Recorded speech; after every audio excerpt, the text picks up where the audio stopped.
Sustainable Napier Committee meeting for the 19th of August. We'll open with a karakia, please. Rua wha. Tū taua mai I runga, tū taua mai I raro, tū taua mai I roto, tū taua mai I waho, kia tau mai Mauri tū, Mauri ora katoa, Omi e, ai ki. Thank you. Apologies from Councillor Wright. No others. Do I have a mover, please? Councillor Mawson, and seconded by Councillor Crystal. All those in favour, please say aye. Aye. Aye. Against, carried. Just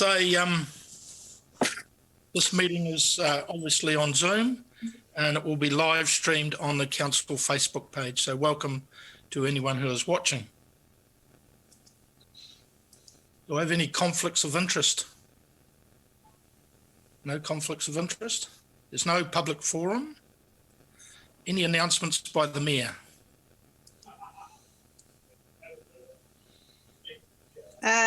Morena, just obviously wanting to acknowledge, of course, that we now find ourselves back in alert level 4, and just a message out to our community.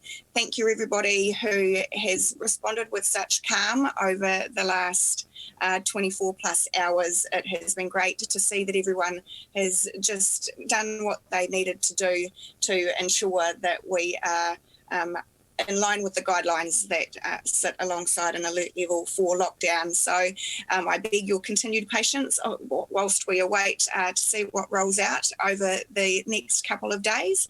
And take care, look after yourselves, and of course, let's all stay in our bubbles. Thank you. Thank you. Announcements by the Chair. All I'd ask is that we have patience today. It's quite two big meetings, and just so if you can bear with us. Are there any notifications of minor matters not on the agenda, please? All right. Any announcements by management? Yes, through you, Mr. Chair, it's just worth noting that as we do go into lockdown once again, we do have quite a bit of contract-related process associated with physical works, whereby we notify our contractors of shutdown and suspension under our contract documents. And as we come out of it, fingers crossed, that's not too far away, we do resurrect those contracts, take them out of suspension, but also require site-specific safety plans that specifically address how they will meet the rules of hygiene and separation as required by the guidelines. Thank you. Thank you. I have confirmation of minutes for the Thursday, the 8th of July, 2021, please. Moved. By Deputy Mayor Brosnan, was that? And seconded by? Yep, second. Councillor Crown. All those in favour, please say aye. Aye. Against, carried. So we move on to item 1, the Napier Rotary Pathways Trust. And Jason, you'll do us a presentation on that, please.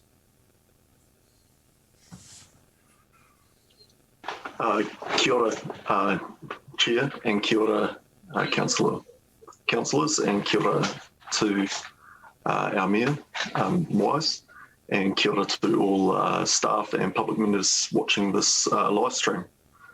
My first matter on today's reporting is in regard to the Ōtātara to Dolbel Walkway, which is a huge opportunity for our council to extend the walkway network around the city.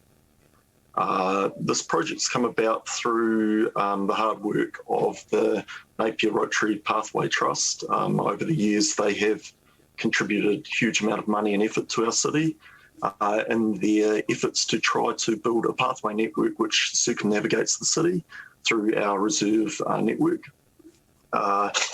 This proposal came about and has been worked on for the last 12 months, even before that, in different forms. We've landed at the current proposal, which is identified in Figure 1 of the report in the agenda. Basically, the route follows through Dolbel Reserve, connects through a drainage reserve, which currently contains the Regional Council's detention dam wall, but is in Napier City's ownership. Then it follows Churchill Drive, dipping into the Ōtātara Reserve, halfway up Churchill Drive, ending up following the on-road footpath up to Ōtātara Pa, basically forming one of the links between an original part of the walkway network that Rotary Pathway built a number of years ago in Ōtātara Pa, and eventually intended to link up with Maggie's Way in Kent Terrace. The funding has been agreed in principle by Rotary to go towards the project, subject to approval by Council. It was funded through a bequest by Basil McCoward, a resident of Taradale, a very generous bequest, and the pathway network, including this link, would be looked to be named in memory of his late wife, Margaret, and hence the name Maggie's Way. So the pathway that we're looking at in regard to this report, we undertook some level of engagement with the community and the residents joining the pathway. Overall, we had a huge amount of support for the pathway from the general public, but there was a number of residents that were concerned in regard to one segment of the walkway that traverses around the back of their property, where previously there was no public access, although it was a public reserve. And that segment of the reserve and the walkway is the section behind Webb Place through the section of drainage reserve with the detention dam wall between Churchill Drive and Dolbel Reserve. So in my report, I've referred to the options that have been put forth by some of those residents, and fundamentally we've considered all of those options, including options to relocate the pathway, but fundamentally the best option in my office's report to provide the off-way walkway links, which we're trying to sort and in line with our current reserve management plan policies and district plan policies, is to continue the route as was initially consulted, but with some mitigation in the way of fencing or landscaping or the likes, which would be looked at in further detail depending on the outcome of this report and Council's recommendations. So fundamentally, my office's merit recommendation is to proceed with the project and detailed design and look at some mitigation around those neighbours following the original alignment. And I'm happy to take any questions from councillors. Thank you, Chair. Questions? No questions? Okay, do I have a mover and seconder, please? Councillor Taylor and Councillor Simpson. Would you like to speak now, please, Councillor Taylor? Yes, thank you, Chair, through you and Jason. Yeah, there's a couple of comments I'd like to make in support of this recommendation. If we go back a number of years, we had some concern from residents adjoining Willow Place when the pathway went through there. I think those concerns have been completely mitigated, and now that would be one of the most popular parts of the walkway around Napier. This particular area around Dolbel and Ōtātara is extremely popular, and I think, you know, we have to continue to support the Rotary Pathway Trust, who've done an amazing job, and also the bequest, which has facilitated this development. I noticed that some of the issues raised by Jason there about safety, well, I think that in the past has not been an issue.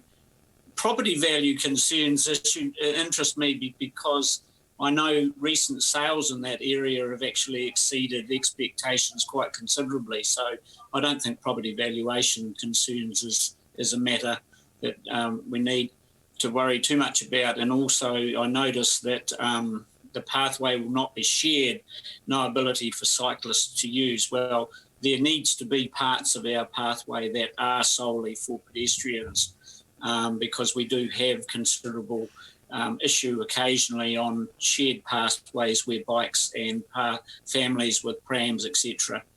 The other thing I'd like to raise is that further round towards Dolbel Reserve, the actual pathway is far closer. It, in fact, is immediately behind the fences of these houses, and the proposed one that is before us, it is actually quite a good deal of separation between the proposed pathway and where residential houses are. So I'm fully in support of it. I think we need to continue this on. There has been protracted negotiations over this particular part, and this is the alternative from the original Maggie's Way, and I think it's just now time to get on and complete it. Thank you. Councillor Simpson, do you wish to reply now or wait? I'll wait. Okay. Do I have any other people who wish to speak? Councillor Crystal. Oops. Just further on from Councillor Taylor, I was a resident in Willow Drive when the pathway went down there, so I do know that there was a lot of upheaval from residents and a lot of talk, but it has become a beautiful place to walk and bike, so I'm totally supportive of this new pathway and look forward to one day taking my dog Maggie along Maggie's Way. Thank you. Do we have any other comments? Councillor Simpson, would you like to comment, please? Yeah, through you, Mr. Chair. I participated in the public consultation session that was held at the Taradale CoLab. There was considerable favour, as well as the concerns raised by the residents of Webb Place. I think in honour of the tremendous gift that has been offered to our city, we need to recognise some of the well-being motives behind it. And part of those motives are providing people recreational space where they can, enjoy the natural environment. So I think to maintain the proposed course, to get people off the streets, which we know can be very noisy and vehicles can travel very fast without situational awareness. I think to maximise the environment, the walking space off-road into public reserve space is a tremendous advantage to the users and improves the assets that we're currently offering and actually provides greater interconnection between some of our public reserves and assets. So I think it's both an enhancement to public wellbeing and an enhancement to our own assets, and we need to be very cognisant of this as a tremendous gift through the Rotary Pathways Trust and through the donor. So I think we should take that into cognisance, and I'm certainly in favour of the proposed route. Thank you. We've now had three in the positive. Does anybody wish to talk against the motion? So I'll put it, those in favour of the officer's recommendation, please say aye. Aye. Aye. Or wave your hand. Against? Carried. So the next item is the Botanical Gardens, which is page 7.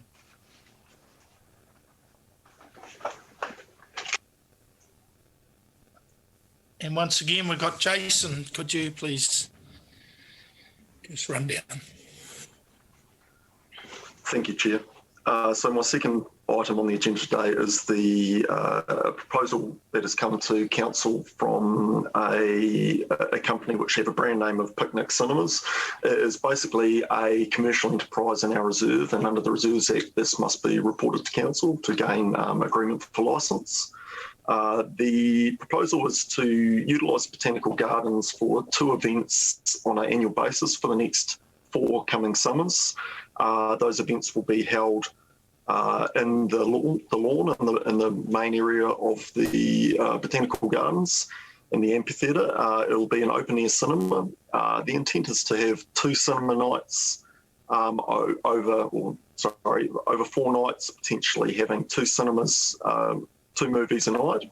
The first movie on each night would be a fundraiser opportunity for a school or community group. The second movie would be solely commercial for the current proposed business. So the intent would be for there to be exclusive rights for part of the reserve, and I believe in my report, sorry, I can't quote what figure, but there is a plan showing the area they intend to fence off using picket fencing to host the events. There will be ticket sales, obviously, and the entity will undertake setup and removal of the facilities before and after the events. What my officer's recommendation is today is that we resolve that the report has been received and that council grant licence under section 54(1)(d) of the Reserves Act to allow the requested events. Just of note is between the time of writing this report and this meeting we have today, the resource consent has been granted for said event. So just to clarify, what we're applying for through this current meeting is a Reserves Act matter. The resource consent was processed under delegation through council officers. That was to address any impact of environmental effects from said event. The event required resource consent for the number of days it was going, being 4 days opposed to, I believe, 3, which is permitted under the district plan. And some of the conditions in that resource consent are around hours of operation, being that they shall only operate between 2 and 10:30, with screenings between 5 and 9:30 at night. There was a review condition allowing council to, after the first set of events, reconsider those conditions and make sure the event is still appropriate to the location. And there was also requirements for community consultation with letter drops to residents, temporary management, traffic management plan, compliance with noise standards and monitoring, as well as some waste minimisation conditions. So the resource consent is pretty comprehensive in relation to management of the effects of the activity. And the other worthy note is the proposal is not proposing to have any liquor at the site, and there is security on site to manage that requirement. So overall, my recommendation is that it aligns with our reserve management plan policies to activate these spaces for the community, and that I would like the council to consider granting the licence to this business to allow them to undertake a small number of events on an annual basis in our reserve. Thank you very much. Councillor, you have a question? Me. Yes, thank you, Jason. Oh, sorry, who was it? Was that me, Councillor Price? Yes. Thank you. Through the chair, Jason, fantastic to see this sort of thing come before us. It's always good to see our public spaces being used, and really good to hear that the environmental effect has been sort of cleared through the resource consent process. I was just wondering around the term for the 4 seasons or 5 years of the licence. Is that a normal timeframe for such a licence to be granted? Through the chair, thank you for that question, Councillor Crown. Basically, through the initial conversations, the company is making a large investment in purchasing a very large screen, and to ensure that they've got some certainty around the ability to host these events on a reasonably long basis, they have requested it over the next four summers or 5 years, noting that it is only for 2 events every year, so it is not continual use of that reserve. It is just for a couple of weekends fundamentally over each year. They have also followed the same approach with Hastings District Council, because they are looking to operate their business in a way in which they will go around Hawke's Bay into really unique places such as the Botanical Gardens. In Hastings, I believe they're looking to potentially host in areas such as Waimarama Beach Reserve, in a number of reserves in Hastings and Havelock North as well.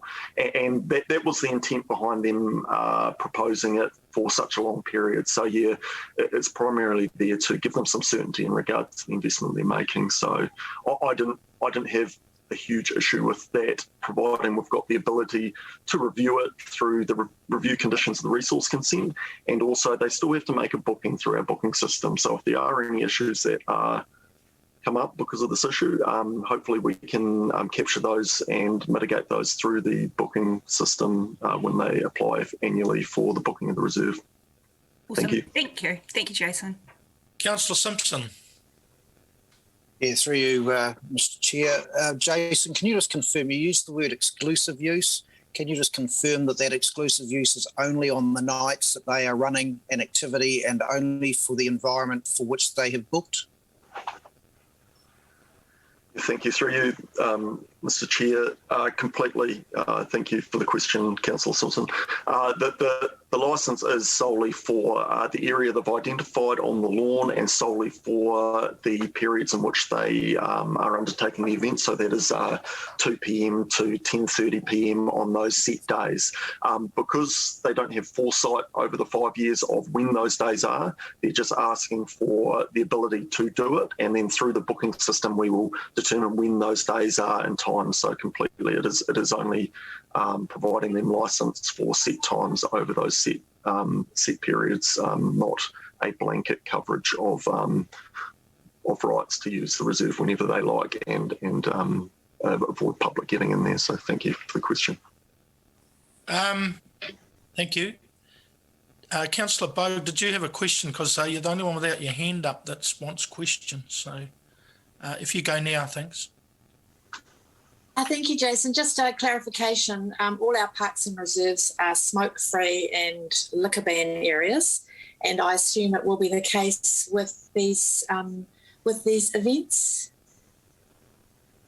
Yeah, thank you. Through you, Mr. Chair. Thank you for the question, Councillor Bowe. Completely. The application is on the basis of them complying with our bylaws, and in this case, they've clearly identified that it will be alcohol-free, and signage can be provided in regards to both that and smoke-free. I had a meeting with the applicant earlier this week on site and suggested that your signage and security would be the best way to manage those requirements of part of the licence agreement to use the reserve. So yes, definitely smoke and alcohol free. Thank you. Thank you. Thank you. Councillor Tapani. Thank you. Through you, Mr. Chair. My questions are around some of those more practical components, please, Jason. And so endorsing the comments of my colleagues, I noticed the time says from 2 till 10 p.m. at night. So is this predominantly going to be on the weekends? And will there be any advertising geographically located near Botanical Gardens so that the residents in that area will be given forewarning of any approaching events and the impacts on parking and access to homes during the 2 to 10 p.m. period? Through you, Mr. Chair. Thank you very much for that question, Councillor. From my conversations with the officers that are with the business owner, they are looking to undertake some signage around the event to try to A, advertise it and B, inform the residents. The resource consent does have that clear requirement and condition of consent around a letter drop to all the residents within the vicinity of the park. So I believe that should mitigate that risk of the not knowing for those. And you are correct, even though the event is between the actual site will be between 5 and 9:30 in regard to the movies running. So it will be a more compact period of traffic management being required. and there is a cap on the number of people in the area for the viewings. I believe it's 500. So I think with those matters in there, hopefully it mitigates the concerns of those neighbouring residents. Noting that there is a permitted right for council or other users to have temporary events of this nature in our reserves. So thank you. And one last follow-up question, if I can, please, Mr. Chair, and that's with regards to any reference to, over the next 5 years, to parekore, waste-free, zero waste impact, etc., etc. What obligations are we placing on our event providers, as previously mentioned and encouraged from this council, to see our events and event providers leading the way with regards to waste management and waste reduction at these types of events?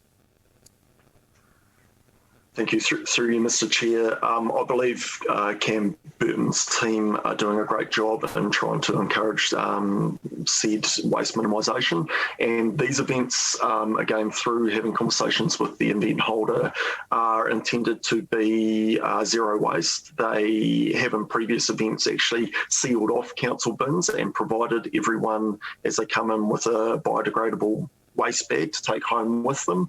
So I believe that this event in particular has had got good thought around how they minimise waste. And again, through the conditions of consent, there is a clear waste minimisation condition, which is a great start, because I, to be honest, haven't seen those used before in our temporary event resource consent conditions. So I believe we are making steps in the right direction to really improve our waste minimisation. So watch this space. I believe this will be a good example of how we might be able to make that work in other events. Thank you. No other questions? Does someone else? No. Do I have a mover and seconder for this, please? For this, moved to Councillor McGrath, seconded Councillor Crown. Used to speak, Councillor McGrath. Right. Yes, thanks. Oh, crikey. Well, we've gone over a lot of the things that could go wrong or mitigating a whole lot of issues. We need to look down and say, geez, this is going to be great family entertainment that this company's looking to commit for a good few years. We have had concerts in the park up there, and I think they've run relatively smoothly, or I don't recall any major issues. I think let's just work with these guys and make it happen as an event for our community. Councillor Crown. Thank you, Mr. Chair. Yeah, really happy to support the officer's recommendation for this. I absolutely agree with Councillor McGrath around the positive nature of having these events. It's a local business, obviously, also, which I think is another great way to support that community. And it's wonderful to see them making a commitment and the offering to schools to be able to use these events as potential fundraisers for them also. So I think it ticks a lot of boxes, and a couple of the issues that we raised around especially waste management, etc. Looking forward to seeing what sort of innovations they come up with, working with our team around that stuff. But yeah, it feels like a really good positive thing for our community. Okay, do I have any other comments? Okay, I'll put the motion. All those in favour, please say aye. Aye. Again? Carried. Right, item 3, Reserve Management Plan approval. Jason, you're again. Thank you, Chair. Yeah, third agenda for today, last one for me, thankfully. This report is to advise and update Council on the impending Reserve Management Plan review scheduled to commence. So Napier City Council has an overarching Reserve Management Plan that was completed and endorsed in March 2000. We have been progressing slowly towards revising that reserve management plan to bring it up to current standards and what the community want to see in our reserves and open public spaces. And what we've noticed through the current COVID outbreaks we've had is the importance that our reserves and open spaces have in the community. So I think it's very timely that we look to progress this matter further. So the report and my recommendation seeks to advise of the proceedings stipulated by the Reserves Act for the preparation of each of the reserve management plans. This process includes details on mandated and optional consultation and engagement with the community. The report also seeks endorsement of the proposed draft reserve management plan priority list. So that's a list of the wider reserves and the specific reserves that we look to have individual management plans for, and the order we look to undertake those. It seeks endorsement on the proposed internal process and the intention to prepare the reserve management plans, or calling for suggestions for a citywide reserve management plan, a reserve management plan for Taradale Park, and a reserve management plan for Maraenui Park, being our first three cabs off the rank, I suppose. The other things it looks to endorse is to inform of the additional recommendations of the Māori Committee, and which include the investigations of co-governance models and engagement with mana whenua around the naming of parks and the history of those reserve and open spaces. The two matters that are part of the engagement process under the Reserves Act, there is an optional there's optional engagement, which is a pre-engagement before we undertake the draft of those reports. Our officer's recommendation is to go with the pre-engagement with the community. So go out to the community and ask them what they want or what they want to see in relation to those reserves and those reserve spaces to help us drive the outcomes in our draft reserve management plans. And then the next stage would be that we would, and we are required to under the Reserve Act, consult on those draft management plans. So it's a bit of a two-stage consultation process, much like, I suppose, the draft district plan and the proposed district plan. It's a way and a means for us to really gauge what the community wants to see in our reserves and try to get the best outcome for our community. So on that note, if there's any questions, I'll be happy to take them. But fundamentally, this is a procedural matter which I'm seeking the approval of council to proceed with engaging with the community to get these reserve management plans underway. Thank you very much.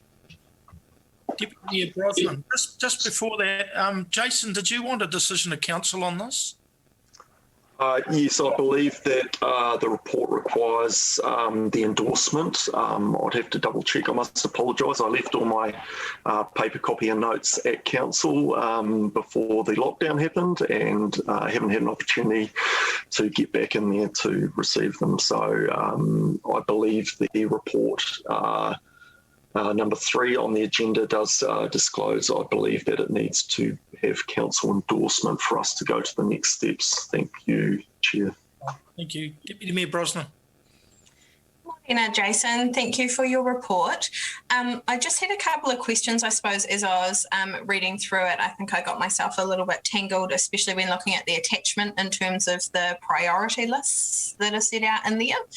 And so I wonder if you could run us through, I suppose, some of the principles around how you've assigned the rankings in that priority list. And then furthermore, I suppose, how you've picked out, a couple of key ones to make priority 1 and 2, as suggested by you around Maraenui and Taradale Park.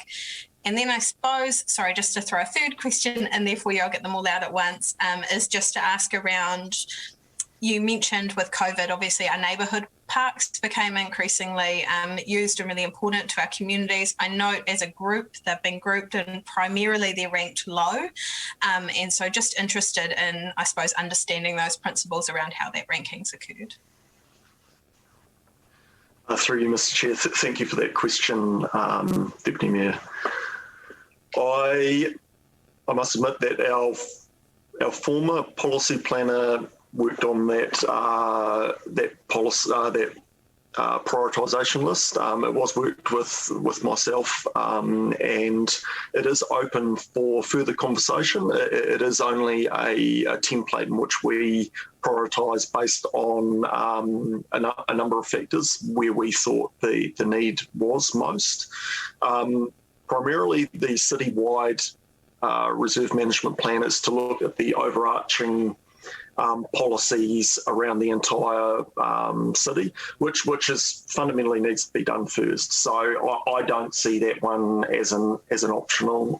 We need to progress the citywide as the first reserve management plan to give us that overall direction. In relation to Taradale Park, we have had a lot of community input and questions around that park, and there's a number of users and uses in that park, including a number of sports clubs, a number of passive users, a number of leases. So we saw it as a good opportunity, given the pressure we had from the public, to try to give that reserve some direction early on, so we can then progress with our capital planning on what improvements may happen there.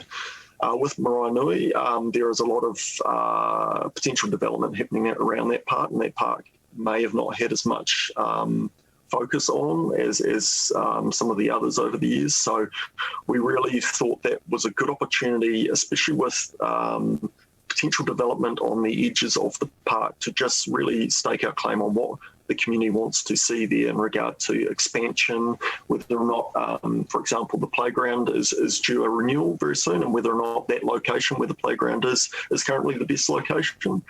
So we saw a number of matters that we could resolve through the reserve management plan process as the best place to clarify that, hence its higher priority.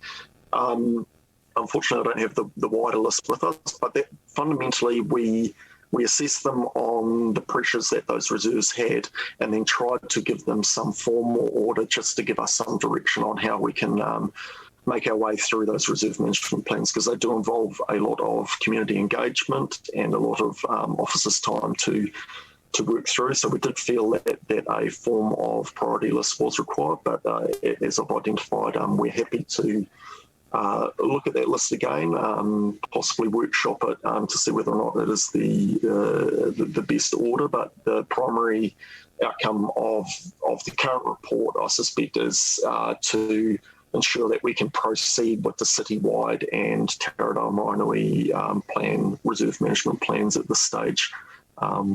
Thank you.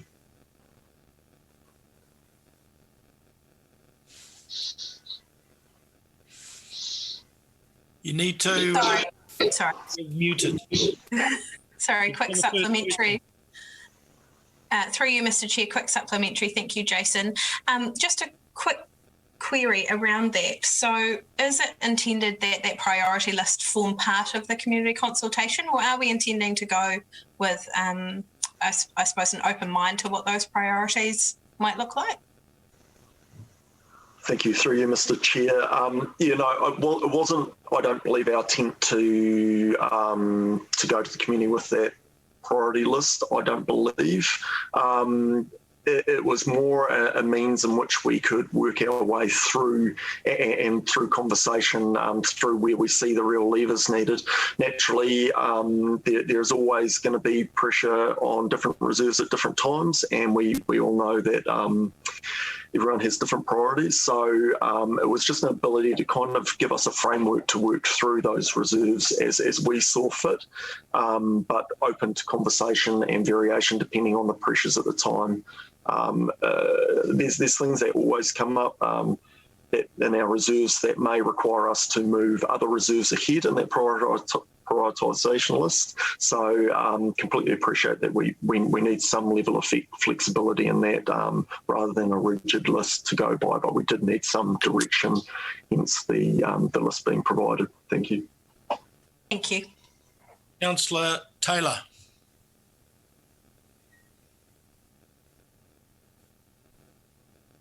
Actually, it wasn't a question that I wanted. I just was keen to move the resolution. Okay, I'll come back to you. Councillor Brown. Yeah, hi. Thanks for that, Jason. We're getting a bit of pressure from the Ahuriri ward because we've got 3 community groups that are looking to put some developments. Can you hear me okay? Yeah. So we've got 3 community groups that are looking to put infrastructure into that place, and it's really exciting. But one of the things that we're looking for is that it's not in an ad hoc way and doesn't detract from the overall finished plan. And we've been told that a reserve management plan would be the best way of providing that structure. Roughly, and I note that hasn't made the top list. So just roughly, how long from start to finish does that process take?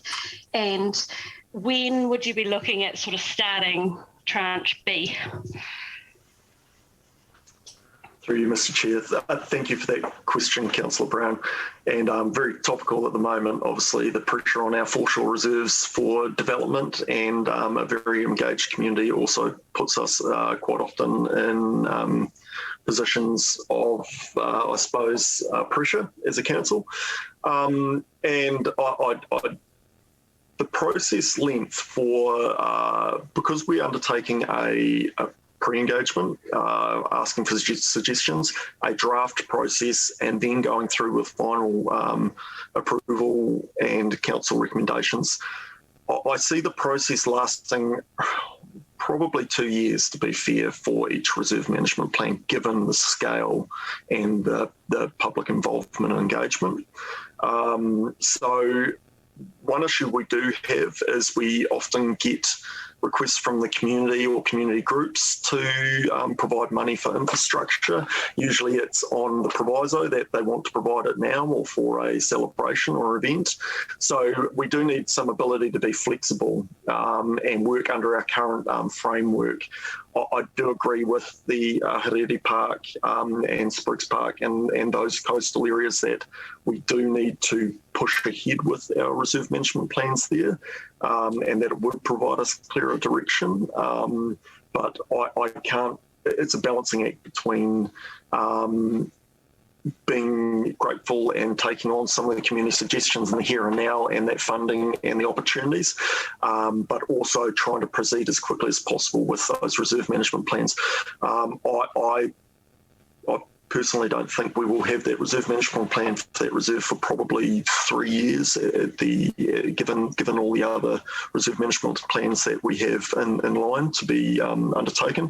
But I'm happy to look at that to be pushed up higher on the priority, because I do know, as you're aware, of the issues that we are facing along these coastal reserves, and that it may be best for us as a council to push those reserve management plans to get the issues voiced and start getting a clear picture for those residents and community about what we want to see developed in those reserves. So hopefully that answers your question. Thank you. Thank you. Councillor Crown. Thank you, through the chair. Just sort of following on from Councillor Brown's question around timing, more of a statement or a comment rather than a question from me. A 3-year project is a long time in the eyes of the community, and I think we'd need to be deaf or blind to not see how perhaps fatigued our community is currently with engagement and consultation from us. So I think we need to be really mindful of that around when we're designing the pre-engagement and the consultation process for this, so that we are just managing their expectations, so that they understand why it takes such a long time and how their feedback will practically be used also. So yeah, I just wanted to note that. And I think further to that, Councillor Crown, is when they want to supply some funding for things to take place in their areas.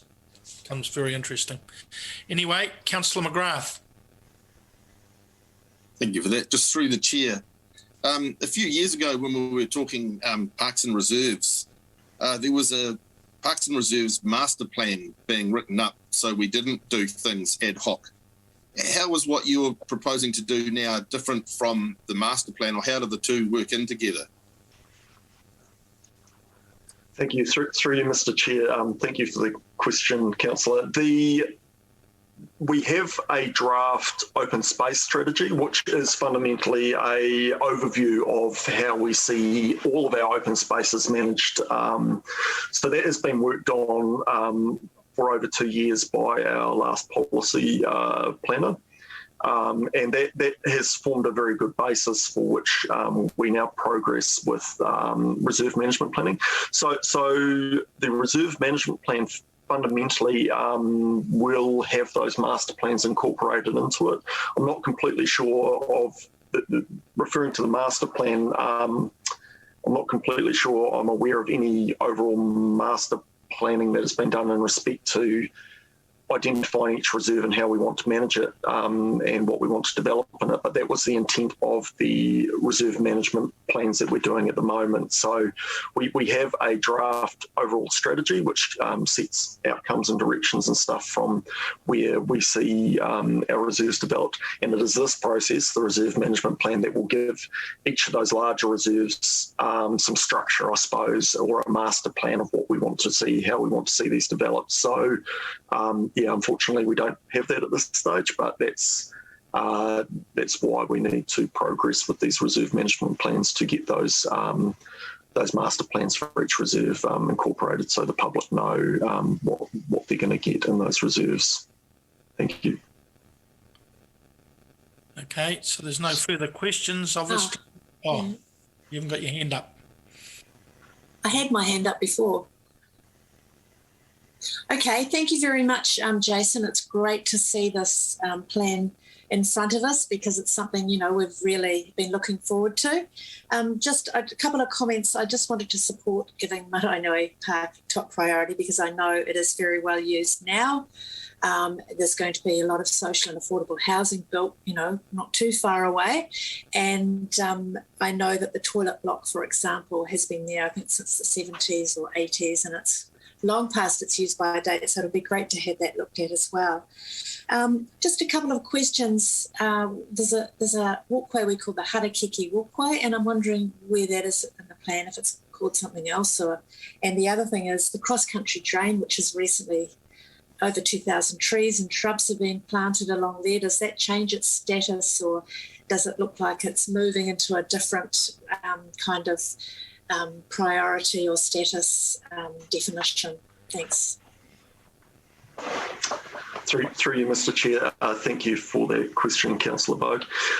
In regard to the Harakeke Walkway, obviously that was developed in conjunction with the Regional Council in Napier City a few years ago now, and it has been relatively successful in regard to the native planting along there. There has been some issues around the planting and the maintenance, which we've worked through at an operational level.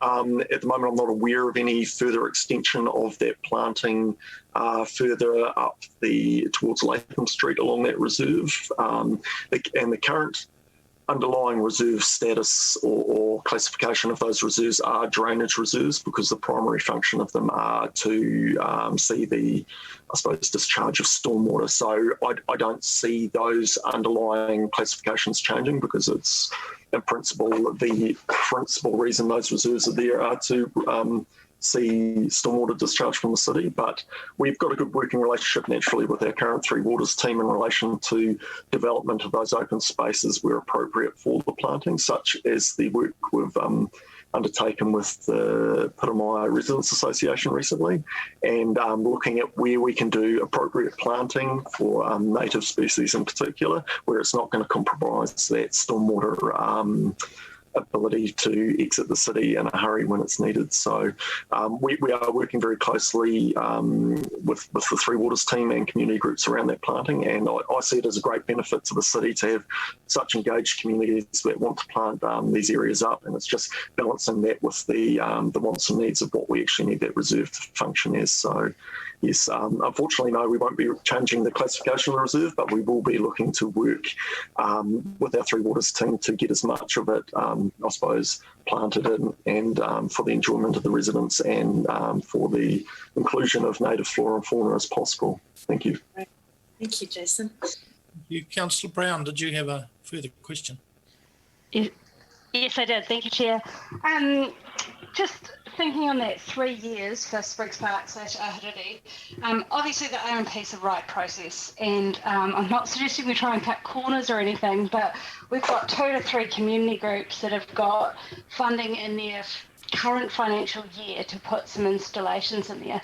Is there any RMP light or any process that we could do that could get some of the thinking in place now, but then follow the full process within the next 3 or so years, whatever it takes?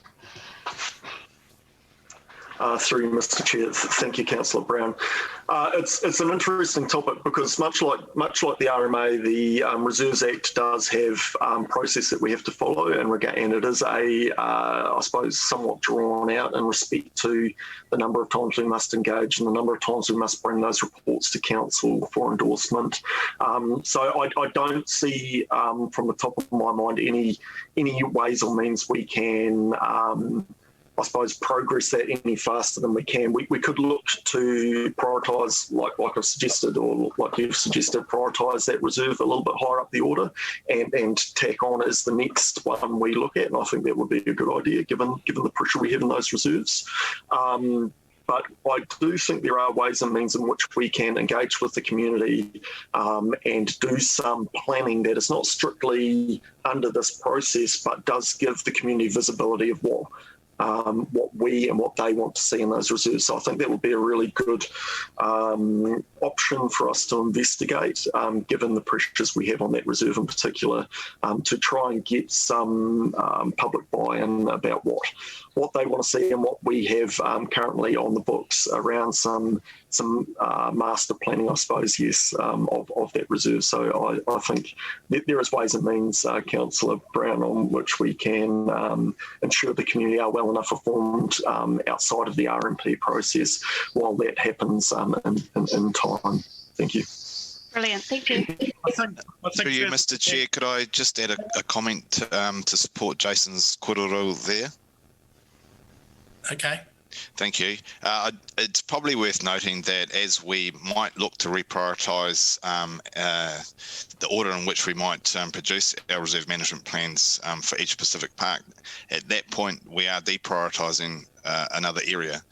And at the point where we look to engage with our community to do that pre-planning, that does mean that will impact on what was a previously agreed program of work. This is, perhaps sounds a little bit negative, but I just want to point out that we do have a very leanly resourced Parks and Reserves team, and that they have a lot of work ahead of them to address perhaps legacy issues where we have work that hasn't been done in the past, and that we can only do so much work with the great people that we do have. And just wanted to point that out. It is all about balance. Thank you.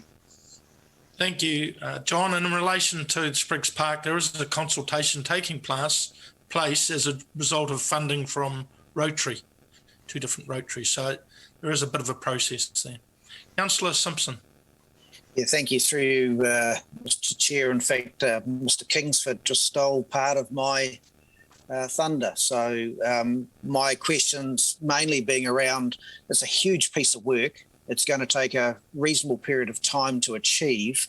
So my question was around our confidence in being able to deliver this piece of work on time over the timeframes that have been indicated. I certainly, for one, are happy with the prioritisation that's represented. And if Councillor Taylor was to move, I'd be more than happy to second this motion. Is Taradol Park high on the priority list, is it? I'm altruistic. I look at the whole city. But my question, if we can, is our level of confidence around being able to deliver this. It's significant. It sets a large amount of future direction for us. So it is about where our future annual plans and long-term plans engage with this piece of work. So my question through you, Mr. Chair, is our level of confidence around delivering in the timeframes indicated. Through you, Mr. Chair, thank you for that question, Councillor Simpson. Yes, I must admit that at the moment we are short our policy planner, and one policy planner would be a big job for them to write all of those reserve management plans. We have been advertising for months to try and replace that resource, and struggling in the current environment. There is a lot of opportunity for people, and for one reason or another, we're struggling to attract someone to fill that role. I'm working very hard and looking at all options in that respect to ensure that council can have confidence in our team to produce those reports moving forward. We do also lean on consultants to provide additional resource to ensure that we are progressing those. We do have a consultant not engaged to assist us with the two reports providing council is supportive to get the those two Taradale Park and Maraenui Park reserve management plans progressing, and we will lean on the engagement team at Napier City Council to also assist us as much as possible. More resource would definitely help in speeding up the ability to deliver, like with all our areas of council, and that may be something I need to investigate moving forward to ensure that we can deliver on this this obligation to our community and for you, the councillors. So hopefully that answers your question. Working hard, trying to gain resource. Through you, Mr. Chair, can I just thank Jason for his candour around our youth resourcing. I think it is important that we do understand the limitations that staff are facing, even though they are attempting to fill vacancies in our organisation. But I think it is important that we understand that warning that while we have a plan, while we're envisaging that we're going to be able to undertake it, it may not be delivered on time unless we're going to resolve our capacity issues. Thank you. Do we have any other questions? Obviously moved by Councillor Taylor and seconded by Councillor Simpson. Councillor Taylor. Yeah, I just wanted to speak to it, and obviously whenever we start talking about recreation and reserve areas in various parts of the city, there's always going to be, ours before yours, whatever. But that's the real reality is that this reserve management plan hasn't been looked at for over 20 years, and there's been a lot of misinformation about the development of various parks, and I think that is in particular relevant to Taradale, because over the last 10 years we've heard members of the public coming forward to the Taradale community saying, oh, they're going to do this, they're going to do that, and the answer we've always received is, well, we're going to do a reserve management plan review, and that will determine the future use of parks. We have in Taradale obviously a lot of conflict between public use. We've got the tennis, we've got athletics, we've got cricket, we've got football, all using that green space. And many years ago there was a plan developed to integrate the commercial business district with that park and walkways through. And all of these things have been sitting in place or in the background for years. And it's obviously very timely that this review takes place. And obviously the Taradale Ward councillors, and I'm sure had Councillor Wright been on today, she would have been having her hand up and saying, yes, we've been promised this for years, now let's get on and do it. So it is very timely. It's a well overdue review. Yes, there is going to be a little bit of contest for which park should be reviewed first. Obviously, Taradale says, yes, they need to be up there, and with the development in Maraenui, that's also very relevant. So I'm happy for this to support this and move this resolution. Councillor Simpson. I'm happy to support the resolution. I think it's important that we look at the holistic nature of this proposed report and effectively management plan.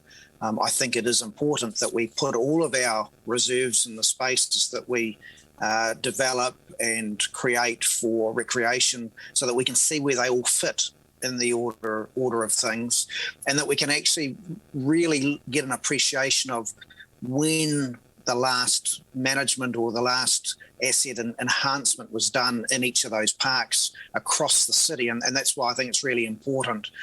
This piece of work gives us good perspective over what's happening where, and it doesn't matter which ward you're elected in or you recreate in. It's important for us to get that holistic picture, and I think the moving down this track is a huge enhancement, particularly for future planning and asset management. So I certainly support it. Thank you, Mr. Chair. Councillor McGrath. Yes, just through the chair. I also support this, but what I will just put on the table is when it's all being prepared, don't forget the youth voice when going out there, and let's not stop all progress in parks and reserves while this is happening, because this has been on the plate for a very long time, and I'd hate to scare people off who are wanting to come in and help and help fund as well. So I support this. Thank you. So I'll put the proposal. Also be putting a proposal for a decision of council so they can get on with it. Okay. So those in favour of the officer's recommendation, please say aye. Aye. Aye. Aye. Raise your hand. Against? Carried. Yeah. Your ayes. Just wanting to check, are you sure that this is meant to be going through as a decision of council? I think the recommendation is just that it's being endorsed by council. I didn't see that there was anything there around it being a decision of council. No, I've been given a directive separately. Oh, okay. So it wasn't on the actual paper. No, sorry. I got a separate directive. So that clarify your point? Yes, thank you. Thank you. Okay, do I have a mover for decision of council, please? Yep, I'll move. Bristol, seconded by Councillor Simpson.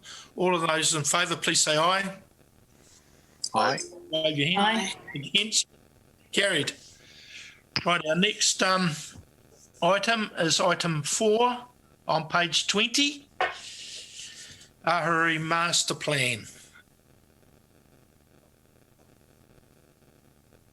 Good morning, Mr. Chair, Your Worship, councillors, ladies and gentlemen.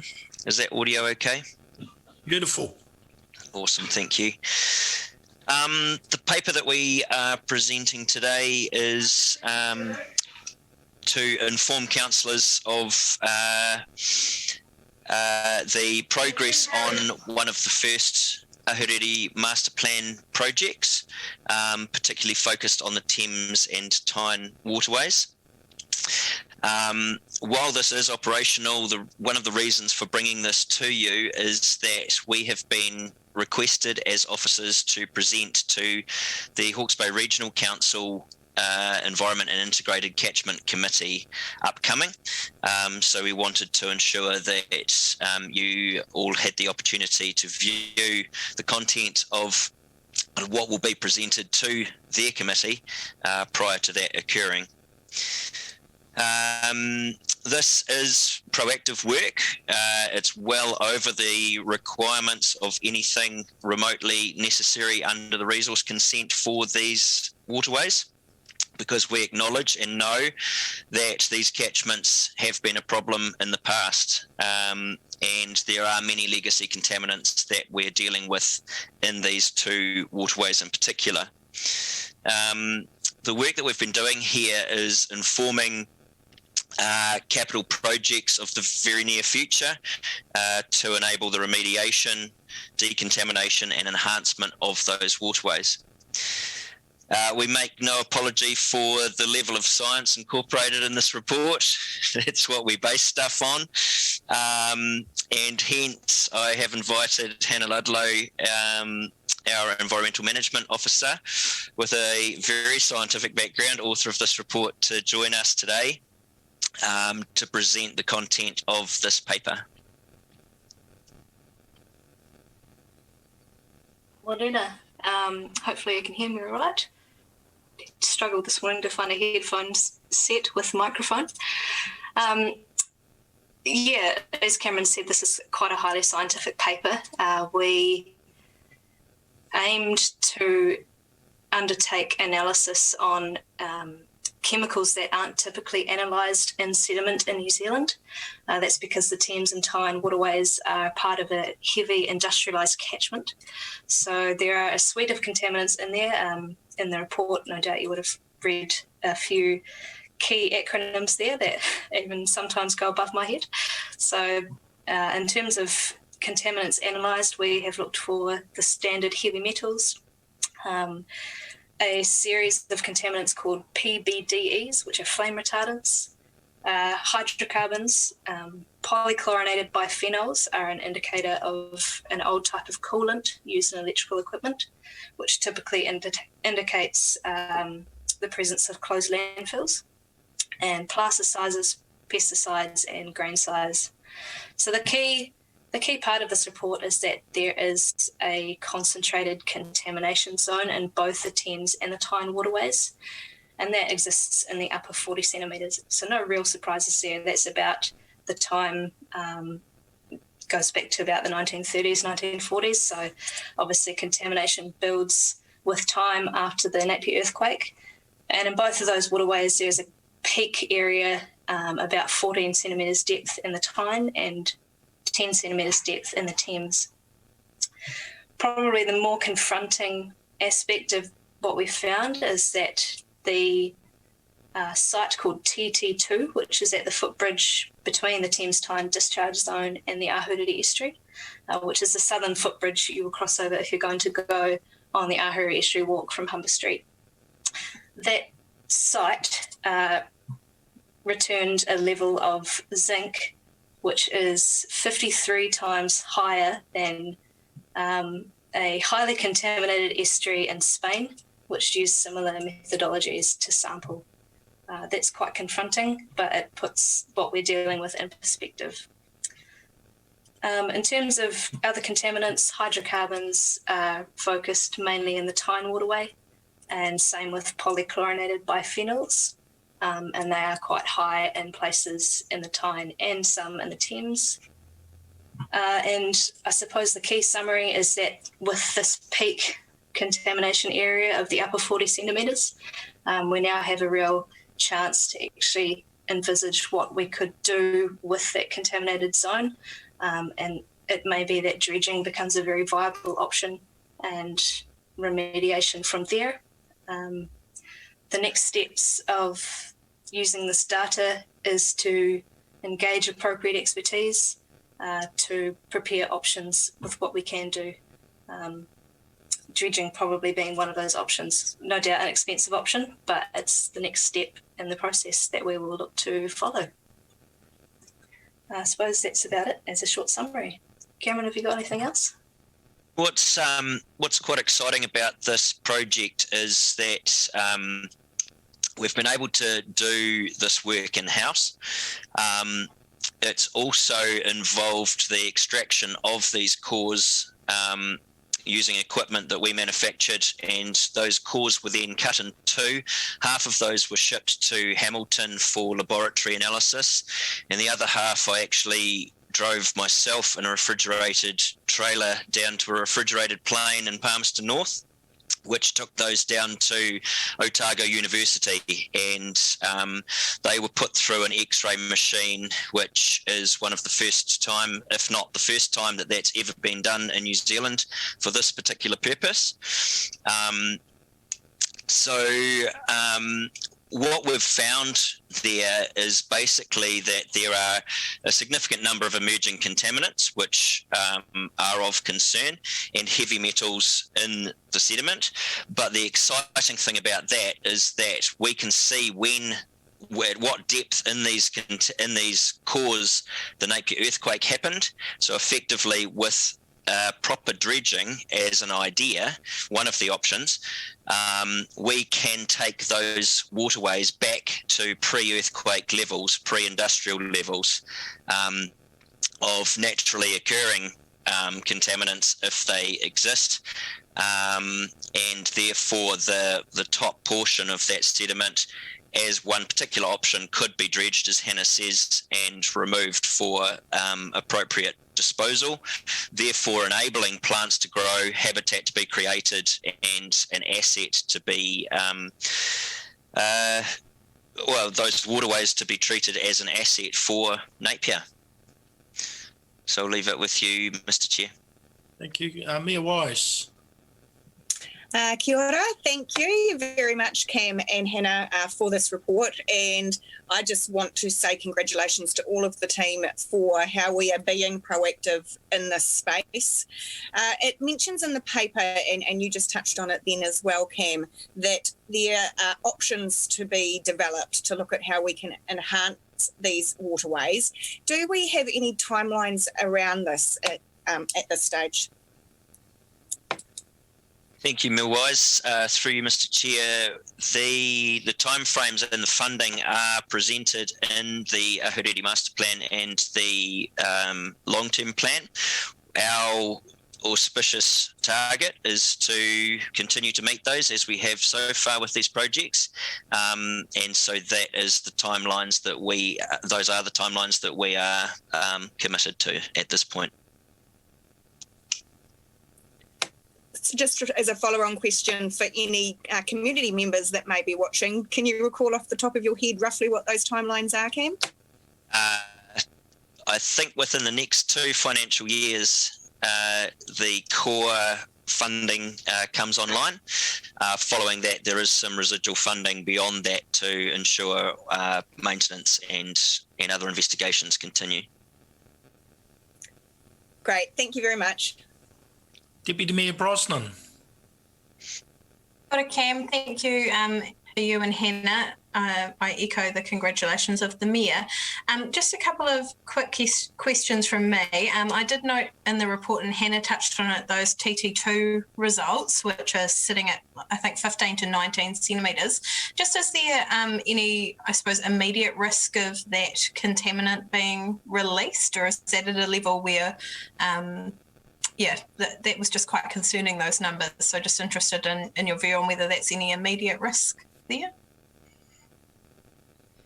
Through you, Mr. Chair, that depth specifically is 17.8 centimetres, so very specific on that. That is below the depth that benthic communities will typically reside in. So at this stage, there's not much risk in that being released unless we were to disturb the above sediment, and that is obviously a consideration we need to be very careful of if we are going to be doing sediment rehabilitation, particularly right next to the estuary. Thank you. And my second question was a budgetary one. I note that we had around 1.25 million. Have we got any updates on budget, where we stand at the end of this? And did that budget include any of the future remediation and decontamination work, or is that, I think you sort of touched on it, Cam, in the answer to Her Worship's question around timeframes. We've got some significant channel realignment funding in the LTP. Is that remediation proposed to be part of that funding? Thank you, Deputy Mayor Brosnan. Through you, Mr. Chair, the total budget, as far as I'm aware, is the levels that has been reported on in the report. The costs to do what we've done so far have not been a significant portion of that, which leaves a good level of funding to enable physical works to occur in the coming couple of years. Thank you. Councillor Crystal.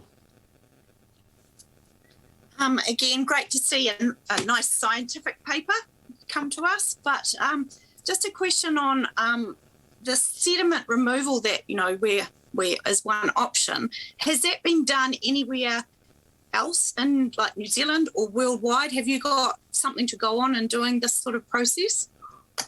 Through you, Mr. Chair, there are a few projects that have successfully remediated marine sediment in New Zealand. One of them was in Nelson recently, and then another one in Motueka.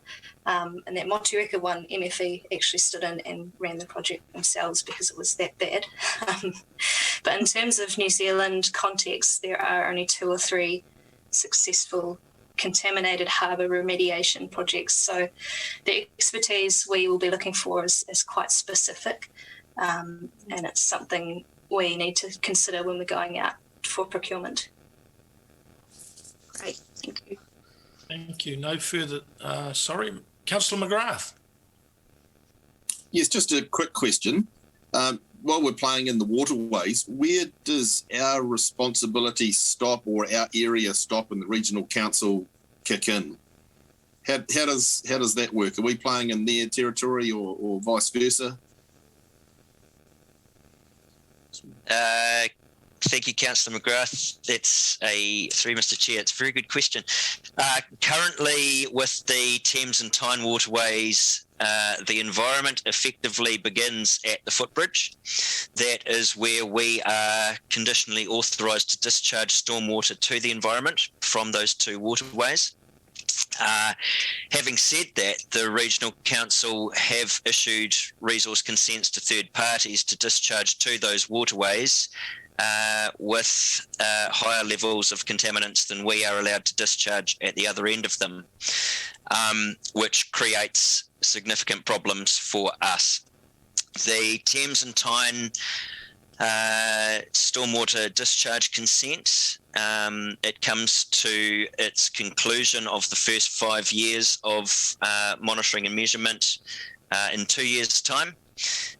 We will be having significant conversations with the Regional Council as to whether they have any impact, input and vision for those waterways, be it that they are directly linked to the estuary and realistically, therefore, to the environment. Yeah. So where I'm going there, it's actually their waterway. Is that correct? It's not our waterway? Through you, Mr. Chair, it's listed as one of our waterways that we manage in the city. So it's our asset City for a Council. better term. Effectively. Yeah. Effectively. Okay, cool. Thank you. No further questions. Do I have a mover for this, please, and seconder? Councillor Brown, seconded by Councillor Crystal. Councillor Brown. Yeah, just again echoing. Might pay to put your mouthpiece across, please. Is that any better? Oh, there we go. Hey. Right. Again, thanks and congratulations on the proactive work from the environmental team.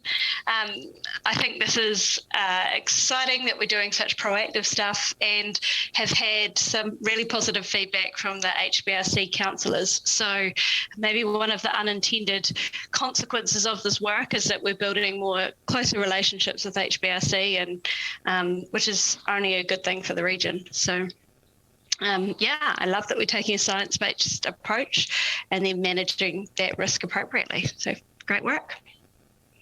Councillor Crystal.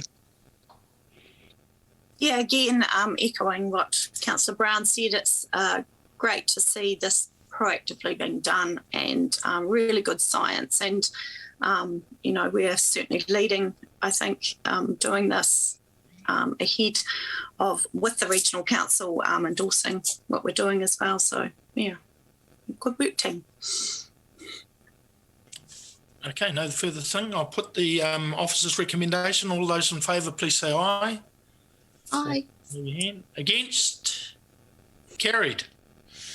Item 5, which is on page 26. Have we got Rhett or Alex? You've got me, unfortunately, Mr. Chair. Ah.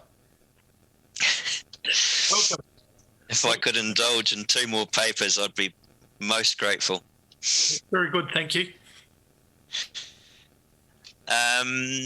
Through you, Mr. Chair, the purpose of this report is to provide councillors with an update of what has been going on in Napier in relation to waste management and minimisation in accordance with the WMMP jointly held with Hastings District Council.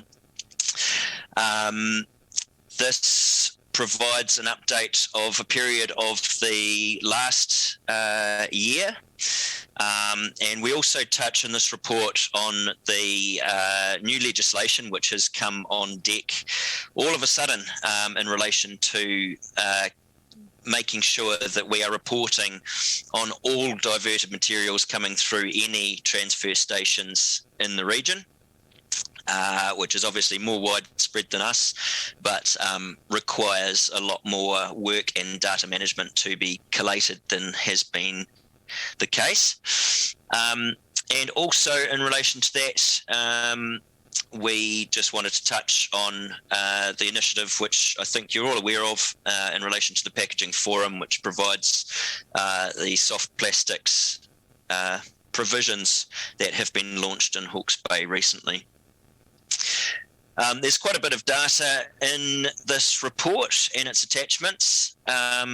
So I'm going to take the paper as read. If there are any specific questions through you, Mr. Chair, then I will do my best to address those. Thank you. Councillor McGrath. Oh, you've got your hand up. Councillor Crown. Thank you through the chair. Hi, Cam. Bit of crystal ball gazing here. So with the government requirements changing around the reporting, etc., have they indicated any benchmarks around the data or what they might be looking for in regards to it? Through you, Mr. Chair, not at all, Councillor Crown. It's just legislation that has come through very rapidly. It will mean that we will be installing a new software system at the transfer station to enable us to be ahead of this game. That was already planned to go ahead. However, that gives us a very firm time frame to get that installed now and all of our providers trained up in how to operate it. That will capture every single type of waste going out and being diverted to other destinations rather than going to landfill. So it is a positive news story. Once this data is collated, it will just take some rapid work to get that underway. Thank you, Cam. And just a supplementary question, if I'm allowed there, Mr. Chairman. Yes. Thank you. I noted that around the increase in tonnage rates, that one of the reasons given was a reduced subscription to commercial services. I wonder, are we capturing that data or is that factual? Through you, Mr. Chair. It's anecdotal. Obviously, with the two-bag system, we didn't have control over exactly how many bags people were in fact putting out. Now we have all that tonnage data because of the Curbside wheelie bin collection to which you're referring. The participation rate is very high with the bin solution. Effectively, the provision of a bin doesn't make you buy more, which is packaged more. Therefore, one of the reasons for the growth in tonnage is likely to be that this bin has been provided. Therefore, some of the local commercial operators have had the subscription of that customer cancelled, and our bins that have come are being utilised instead. Thank you, Cam. Thank you. Deputy Mayor Brosnan. Kia ora, thank you, Cam. I think that's a really good point, that we didn't really have the numbers with our old system. We were really playing guessing games and lots of different statistics. So I think once we have the wheelie bins in for a number of cycles, we'll be able to start getting some good comparisons. My question is just around one of the things that we were conscious of in developing the WMMP was reducing fly tipping, or the illegal dumping of rubbish for those who weren't using the service or had more waste than they could handle. Have you noticed any trends in Napier in terms of illegal dumping? I know it's something often dealt with through the regional council, but even if it's just anecdotal, is that another positive we're seeing with the implementation of the wheelie bins? Through you, Mr. Chair. With my contacts around the country, all councils have noted an increase in fly tipping since lockdown. The reasons for that are varied. The main reason that we believe that is the case is because of the increased tonnage cost at transfer station and landfill. Largely the increased costs that we imposed on the 1st of July was solely to take account of emissions trading scheme and waste levy increases. That is set to increase another series of tens of dollars over the next 3 years incrementally. And the level of affordability of actually dumping in the authorised place is disincentivising people to do that. So we are seeing fly tipping in our reserves on our roadsides and to a lesser degree in our waterways. The Regional Council, New Zealand Transport Agency, all in the same boat, unfortunately. So we did advocate for some other changes when Eugenie Sage came to visit us in relation to enabling some of the waste levy funds that are given back to us to be used for enforcement, particularly around fly tipping. At this stage, that hasn't been something that we can use waste levy money for. So we will continue to advocate for that as these price increases continue largely outside of our control. Thank you. Mayor Wise. This probably follows on quite nicely from the comments you've just made, Cam, and I suspect I know the answer, but I think it's still important to ask. Due to these increased requirements that are being imposed by central government, I note that we are proposing a potential 2 new positions in conjunction with Hastings District Council. Will we be receiving any funding from central government to actually for these increased costs that we're incurring? Thank you, Madam Mayor. Through you, Mr. Chair. Yes, we will be using waste levy funding to support some or a portion of these roles. It's very specific as to what we are allowed to use waste levy funding for. It has to be short-term projects, so it can't be an ongoing thing. Short-term can be in the order of 3 years as a maximum. But yes, particularly for the construction and demolition role that we are hoping to jointly administer, that is specifically to attempt to educate and advocate for the diversion of timber and construction waste away from landfill and through more sustainable processes. So by enabling diversion of those particular products from landfill, we are therefore able for a short period of time to use waste levy funding from central government for that purpose. So just a supplementary question to that, because we already received waste levy funding from central government, will we be getting an increase in the waste levy funding that we're getting? Apologies. Through you, Mr. Chair. Yes, with the increased tonnages and the increased fees for tonnages going through Oamaranui landfill, and based on population, we will be receiving some additional funding. Right. At this stage, we cannot forecast what that is, but the initial crystal ball gazing is that we will do. Thank you very much. Councillor Brown. I'm hoping my mic is better this time. Waste diversion was a topic on RNZN's The Panel quite recently, and I missed where one of the panel members was from, but they were saying that in their city they have bins for composting that are collected weekly, and there was really positive feedback from it, and it was diverting a lot of waste.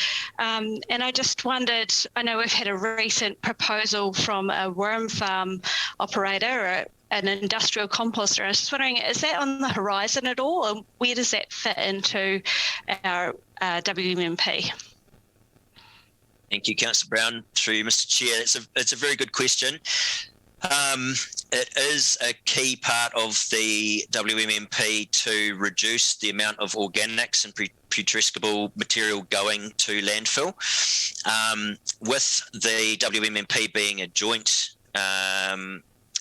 program with Hastings and with our industries combined with theirs, the largest by far source of that sort of organic material is the industries that both councils have operating within them. The cost of providing a kitchen caddy, if you like, organic type food scrap service is very, very expensive, in the order of an additional $60 to $80 a year, probably, for a city the size of Napier. For some ratepayers, we understand that is a significant quantity of money to be paying for something that they effectively have to have. Should we go down that path, there is the opportunity to opt into a service like that. But again, for those that do opt into it, it creates additional costs because there isn't the scale that we would otherwise see. There's some very successful operations going on within Hawke's Bay in the commercial sector where small waste service providing companies are doing great jobs with organic waste, green waste and food scraps. And I think it's a great opportunity to work with them to enable more of a collective approach in relation to that, that builds scale and reduces the cost to the individual householder who might want to go down that path. But the main focus for council at the moment, I think, needs to be on providing opportunities for the industries to produce less organic waste, but also when organic waste is inevitably produced, have other solutions available for them and work with the industries to reduce that large quantity of organics that is currently going to landfill. Thank you. Councillor Simpson, then Councillor Bogue, then Deputy Mayor Brosnan. Thank you, through the chair.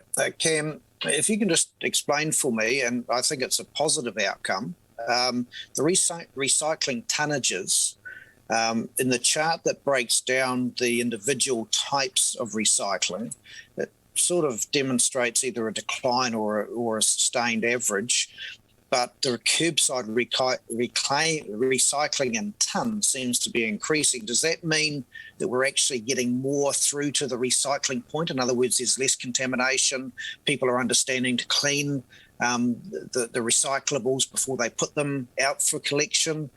Is that what I'm interpreting there? Because I think it's a really good result, but it just seems to be a decline, but more successful. Is that correct?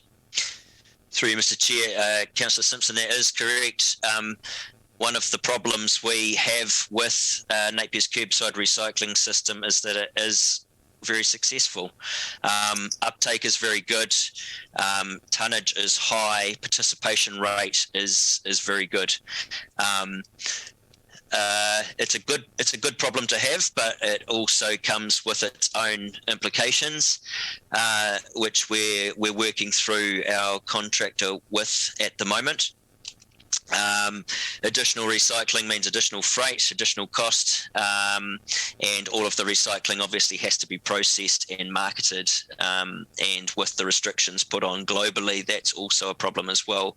But yes, all of the recycling that we are seeing and those increases in tonnages are good news, particularly when we have our local circular economy with fibre and cardboard and paper, and glass being recycled in Auckland back into glass.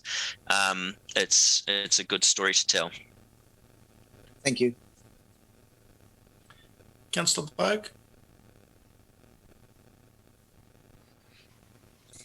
Mr. Chair, I wonder if you would bear with me if I ask Kim a couple of questions about recycling and rubbish under level 4 lockdown, which we're experiencing at the moment.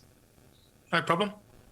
Okay, now I understand that in terms of recycling, Kim, we can only put out paper, glass and cardboard, which means our cans and plastic we retain. Do we put them out with the regular rubbish, or do we wait till some future date when they can be put out with the recycling?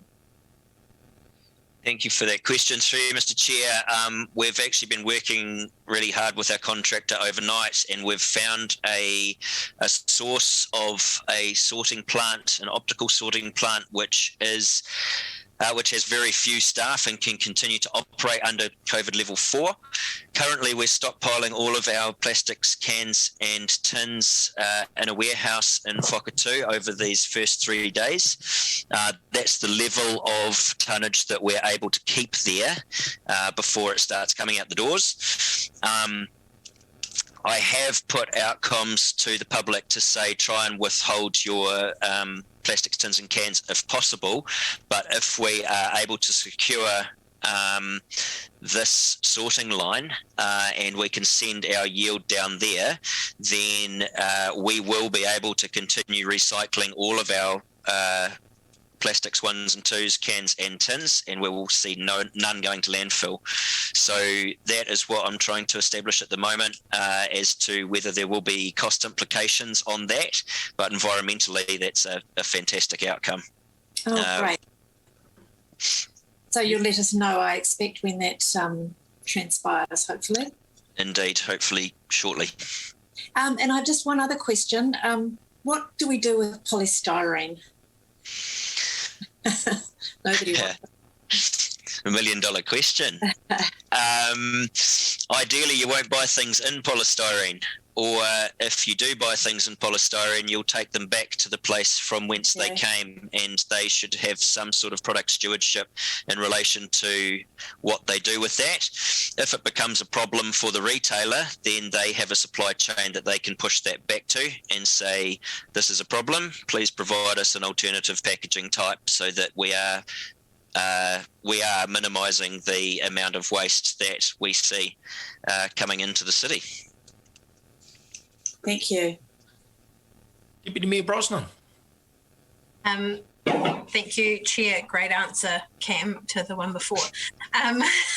Quick question from me. I see all of our recycling collection tonnages are going up, except for cardboard and paper, which you detail in the report the reasons why.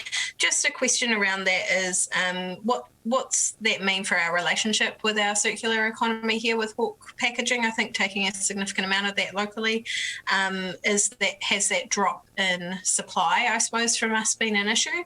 And the second question is that is your team, I suppose, considering any options for how we could increase the tonnages there, or do we want to increase the tonnages there? Thank you for that. Through you, Mr. Chair, the Hawke Packaging, where all of our cardboard and paper goes, is it's a very, very big site. They appreciate what we give them, but they do have many other sources that are coming in from around the country to them. We have no desire to change that relationship at the moment. Cardboard and paper is worth a significant amount of money at the moment, but with all of these commodities, it goes up, it goes down, and we are currently bound via our contractor to an agreement with them for a zero cost, zero payment type scenario. So while it's good in the commodity markets at the moment, we are continuing with the philosophy that if it goes back down again, we need to balance that in the interests of not creating a rates increase for that service. So they have supply from all over the country. We're just one part of that, and things will continue. In relation to trying to increase the levels of cardboard and paper recycling,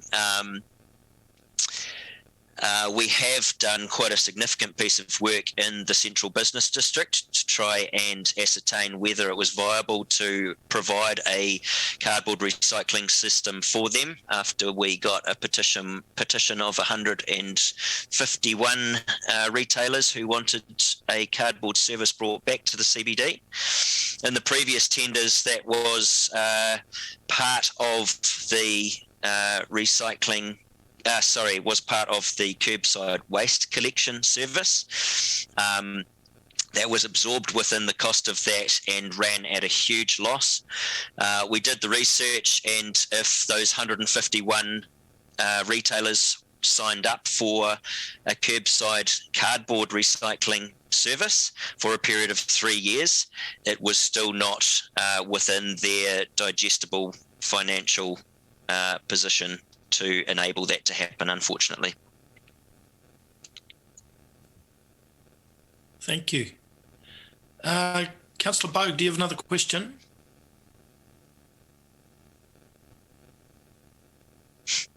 I think she's having a bit of difficulty. Anyway, could I have someone move the... Sorry. Did you have another question? No, I'm just lowering my hand, sorry. Okay, cool. Okay, do I have a mover for the officer's recommendation, please? Moved I'll by move. Deputy Mayor Brosnan, seconded by I'll move. Councillor Simpson. Simpson. Thank you. Deputy Mayor. Oh, thank you. Just very briefly, it's really great to see this information coming through.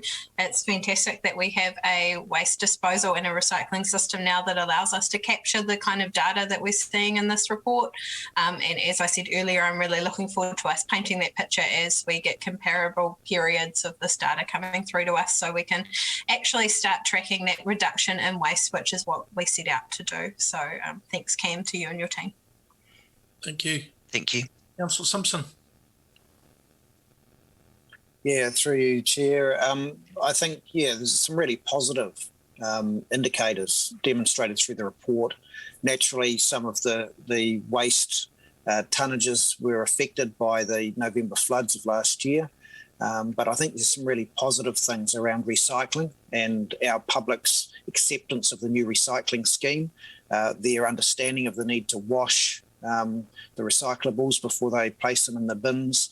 And maybe the only other element we need to concentrate on now is the education of what to do on windy days. But other than that, I think the report is a really positive outcome, and it demonstrates great trends for the future. Any other comments? All those in favour of the motion, please say aye. Or aye. Aye. Against, carried. We'll have a 5-minute break.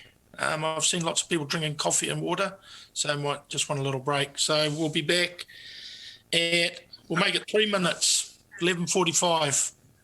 Thank you.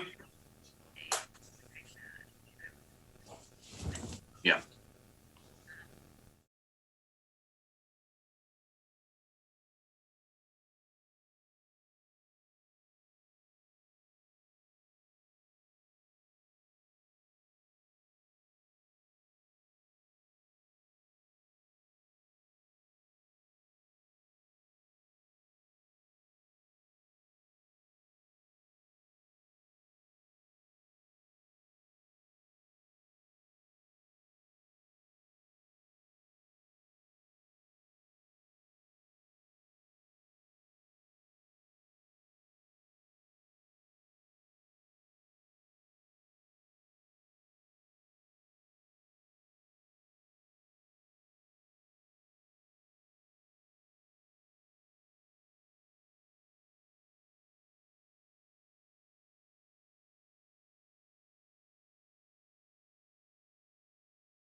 Curbside waste service. This is a paper that was tabled previously.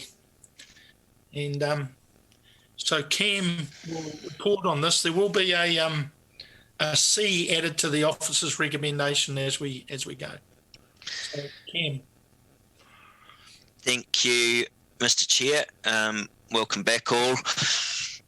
Yes, that's quite correct. This paper was an action from a previous Sustainable Napier committee. So the purpose of this report is to receive the attached terms of service, which we have established in relation to Napier's curbside rubbish and recycling services.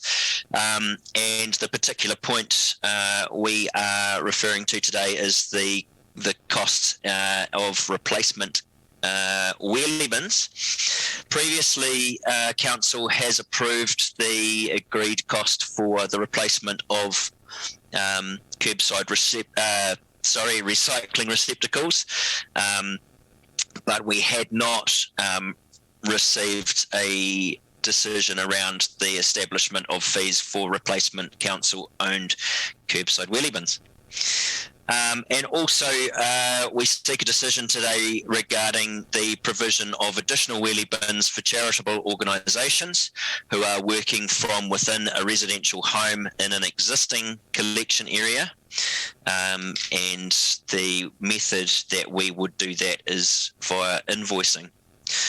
So if I start with the first part of that, the terms and conditions and the establishment of fees for replacement council-owned bins. There's a graph within that paper which shows you the ongoing deliveries of wheelie bins. Replacements noted in the blue, and new builds or new subscribers to the service in the orange bar. So that's increasing cumulatively between January 21 and June 21. We issued 175 new wheelie bins. That cost was borne within the Waste Services Cost Centre, and those who had run over their bin or had it damaged or put hot ashes in it did not get charged for that, and it would be our preference that those charges are incurred by the people who make those mistakes so that it's not a burden on the ratepayers to keep topping up these bins year after year. Where there is damage to wheelie bins by the service provider, we have quite an open relationship with them. They have cameras on all of their trucks, so if there is a claim from a resident that a bin has been damaged due to something going wrong in its emptying by the truck, then we will be able to go back through that footage and prove or disprove that theory. We can also, of course, when someone rings in and says my bin has been damaged, we can see whether it was damaged before the truck got there or whether that is the case after the event. There's a table in the paper which gives a bit of an idea of what other councils charge for their wheelie bin replacements. And it's not just the replacement itself, it is the administrative charge that goes with that as well in updating all the databases, the installation of the RFID chip, and the delivery itself by someone who physically has to go to that address and drop those bins off. There's quite variable charges in relation to what other councils charge. For the wheelie bin, for instance, in New Plymouth you'll pay $69, whereas in Christchurch you'll pay up to $132. The actual bin at the time, the actual replacement cost for a wheelie bin at the time of writing is $50. And for registration and delivery, we are proposing $16.50 be added to that to bring, which doesn't add up, sorry, but we're looking at $85 for the proposed fee. Do we want to discuss that part of the paper first, Mr. Chair, or you want me to continue? No, I'd continue with the you're talking about C that we're going to add on? Yes. So 0.6.3, which will turn into item C in the recommendation or option. Sorry. So we have had a couple of requests so far for additional wheelie bins to be provided to charitable organisations. It's very important to note that this isn't going to be a service that's available where the charity is not operating within a current collection zone. Examples of that might be the Pandora Industrial Zone or the Onikawa Industrial Zone, for instance. So they have to be at a residential address that already has a collection, and they are to be carrying out charitable work, registered as a charity, and the quantities within those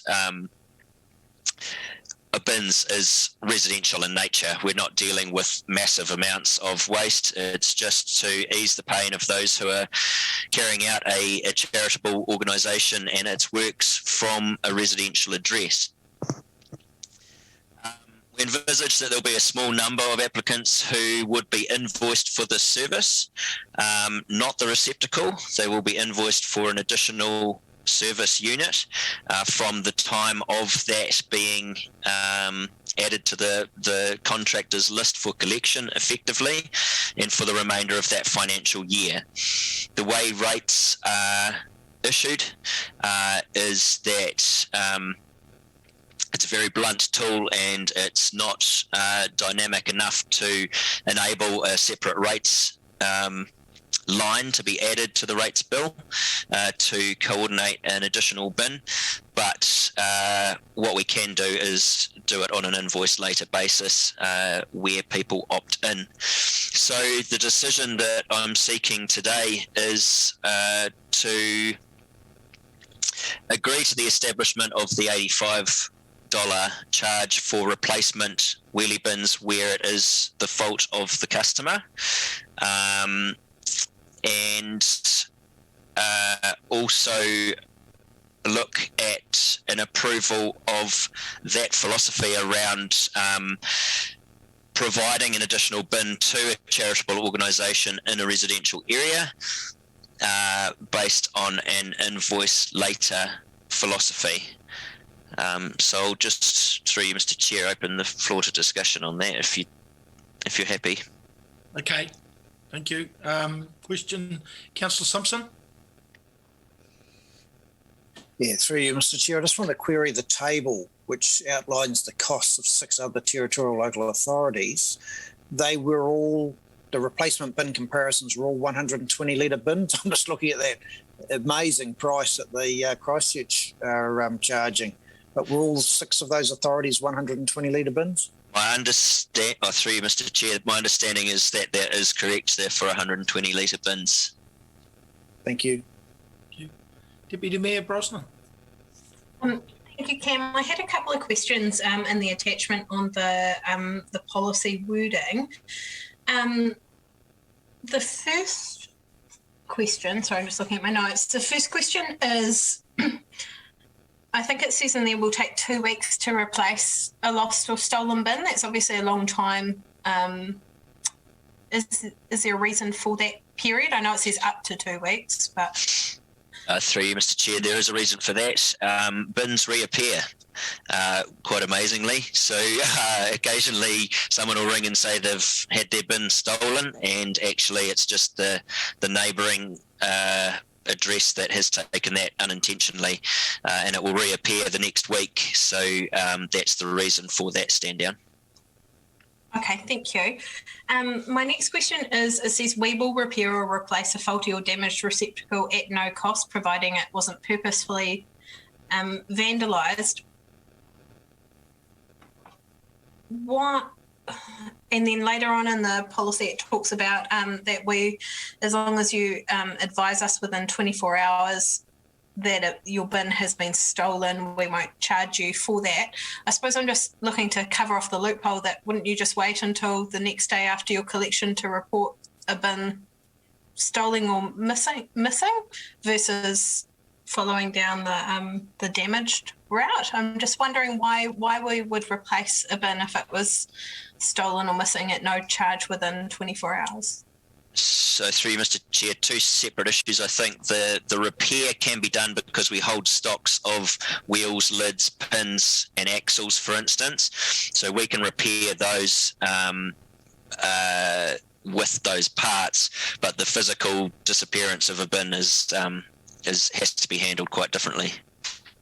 Thank you. I think I understand, and just trying to get straight in my own mind why we would do it at no cost if it was reported within 24 hours.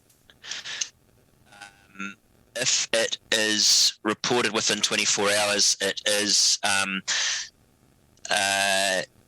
the customer has taken the effort to deal with that with immediate effect, more or less.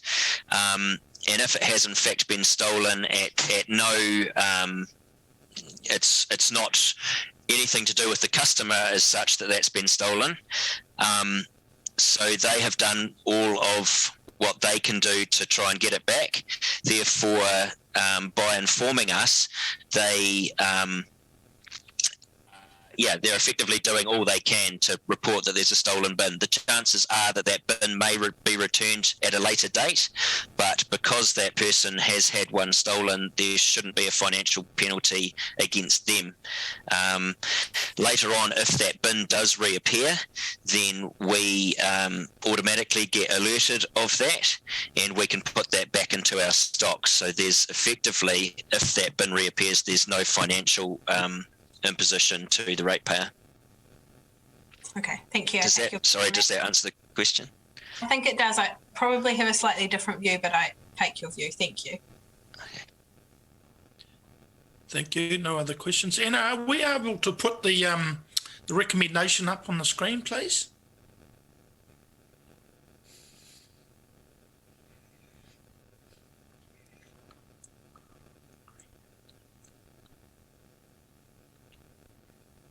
So has everybody got that? I suppose you're not going to answer me anyway.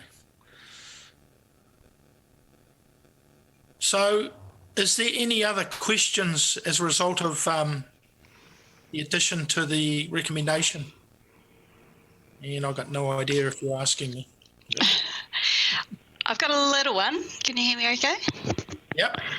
I was getting a little bit, it's probably a wee bit in the weeds, but there's talks of terms of service, and then other councils have full-on policies, and then other people just put the information online. I suppose I'm just looking for reassurance that we're not creating a whole heap of layers of documentation that has to be updated. Are we just looking at having the terms of service, or is there a policy that goes with this, or... For you, Mr. Chair, we also don't want layers of paperwork that take far too much administration. So no, we are just looking at the terms of service for the agreement to use the curbside waste service provision. Brilliant, thanks. Is there any other questions? You'll have to come on the air to tell me because I can't see you. Okay, so do we have a mover and seconder for the recommendation, please? And Councillor Simpson's happy to move. Moved it, seconded by...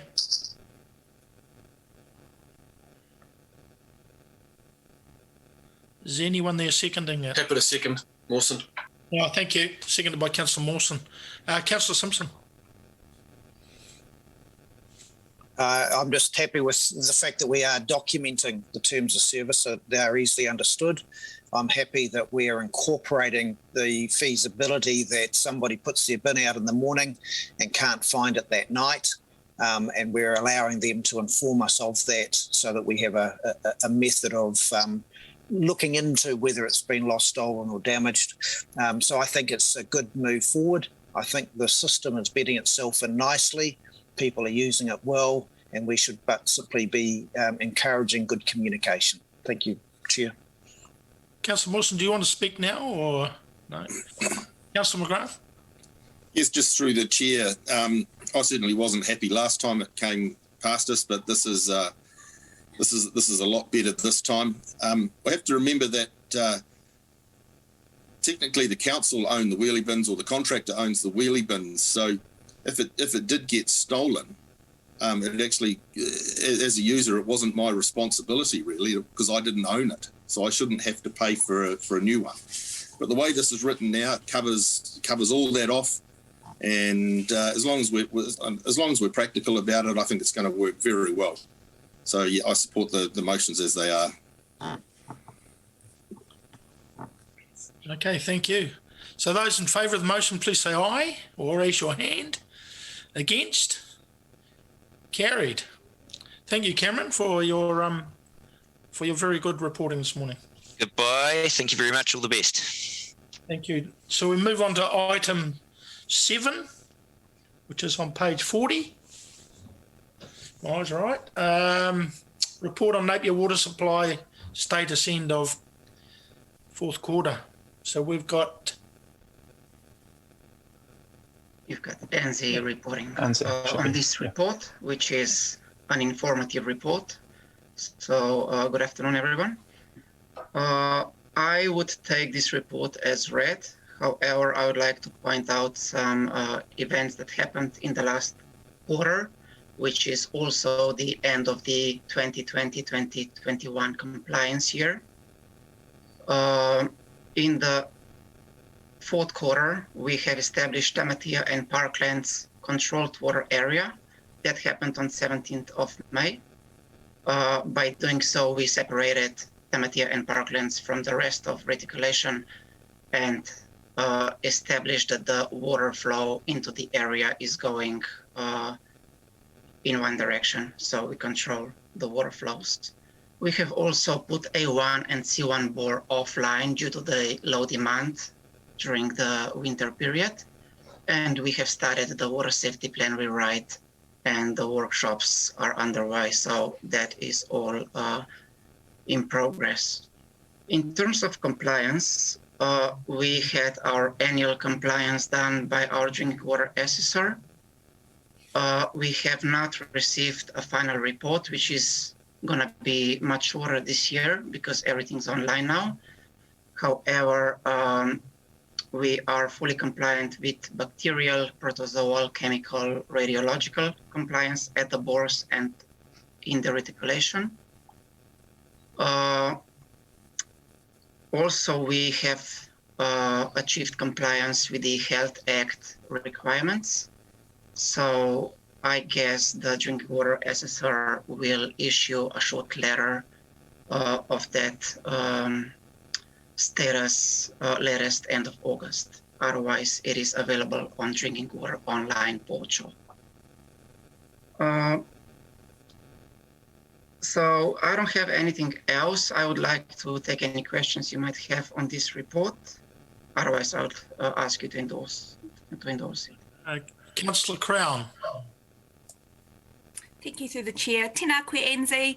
Thank you for the report. Just a couple of things from me. So with the Tamatea Parkland CWA A1 and C1 bores being off, I was wondering what level of brown water complaints we have received since May this year. Are you able to let me know? Okay, so it's a little bit more complicated than that, just like what is the cause and what is the consequence. So yes, indeed, we have turned off C1 and A1 bore, which are our bores with elevated manganese, iron, and ammonia levels. So that by doing so, that definitely should reduce the dirty water occurrences. We have created the DMA by itself, and we went through the numbers. So earlier this week, it was exactly 3 months since we put the DMA in place, and we compared that period of time, those 3 months, with the period last year. Because like you know, we have seasonal variations in the water complaints, so we wanted to compare apples with apples. So I can advise that in Parklands, after we established the DMAs, we have not received any dirty water complaints coming from that area. And the Matthias, last year in the same period of time, we had 75 complaints. This year, in this 3 months period, we had 6 complaints. So that's a great outcome. However, I would like to point out that this is really early days, and the statistics, unfortunately, works best on large numbers. So we will be looking closely over the next months what's happening, but at this stage, it's promising. Great, thank you, Angie. Yeah, I think it's a really good opportunity for us to ask that kind of question and be aware of how we're tracking, so that our public are aware. My only other comment around the paper is that there is a really full-on table in here with the water supply projects update, and I'm just concerned that this doesn't provide any context for us when we're reading this information. So I'm wondering if some sort of traffic light system could be developed to overlay this, simply so that we can see whether things are tracking as our team would expect them to be, or whether there are areas of concern in there. And also perhaps another column around what the purpose of the project is. I'm acutely aware of the fact if the public read our agenda like they're entitled to, that there's just not enough information there for them to be able to figure out whether this is good, bad, or why we would be choosing to undertake these projects and why they're a priority. So just wondering if that could be amended for future reports and papers. Russell, do you want to take this over? Yeah, through you, Mr. Chair, I'll jump in there just to respond to that, if that's okay. Yes. Looking for the nod, thank you. Look, that's a really good point, and the water report that ANSI has developed and reported on gives you some context on our compliance with our resource consent and our water safety plan. And the intention of that table is to give you some visibility of the projects underway in association with our improvement program tied into that water safety plan. We do report on with a traffic light system on our capital projects, including the 3 waters projects in the capital report up next, and certainly welcome any questions on that program at that time. And I will give you some insight into where we might go with that report as we get into it, if that's okay. Thank you. Mayor Weiss. Through the chair, I'm just wondering, in reference to the table we've just been discussing as well, I'm wanting a bit of an update on the A2 bore. I don't know if it's sitting in that table under a different heading, but I'm aware that there has been some progress in terms of the A2 bore, and could we have an update on that, please? Yes, so we have received the water chemistry results coming from A2 when we did the sampling under the production simulation. This has been received after this report has been compiled, so this will be reported next time. However, the results are good, and it looks like the chemistry suits our requirements for low manganese water. Great. So supplementary question, would the goal be to potentially make, when A2 is operational, that would mean we could decommission one of the existing bores that's high in manganese? Yes, that is correct. We are moving towards that goal. So bringing A2 online as a production bore. Obviously, it will have to had some treatment installed, but we are working towards that goal to replace A1, which is like higher in manganese and iron. Excellent. And final question, do we have a timeline around that? I'll ask Russell or John to comment on that. Sure thing, yeah. At this point in time, we are looking at engaging a contractor. We're going out to the market with a tender for the development of that wellhead.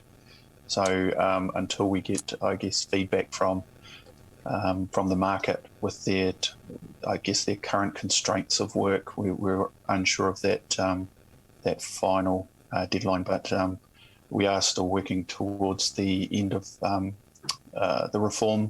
water reform timeline of February, March next year. Thank you very much. Thank you. Good news.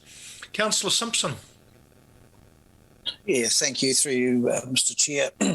I do like a chart and a diagram that has a whole lot of green ticks in it, which show positive outcomes.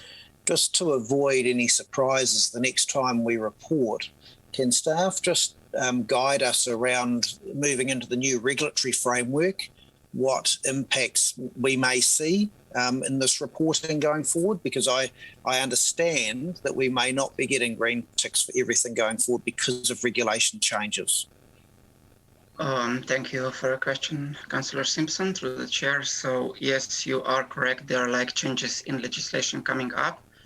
Ōtātara ROI is reviewing the standards and is also putting operational rules in place, as well as Water Services Bill will shortly become Act.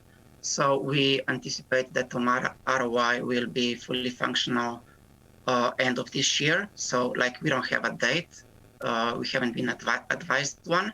However, based on what we know at the moment, which is the knowledge from the exposed draft standards that Ōtātara ROI has presented in the past, we know that the secure bore status will be abolished.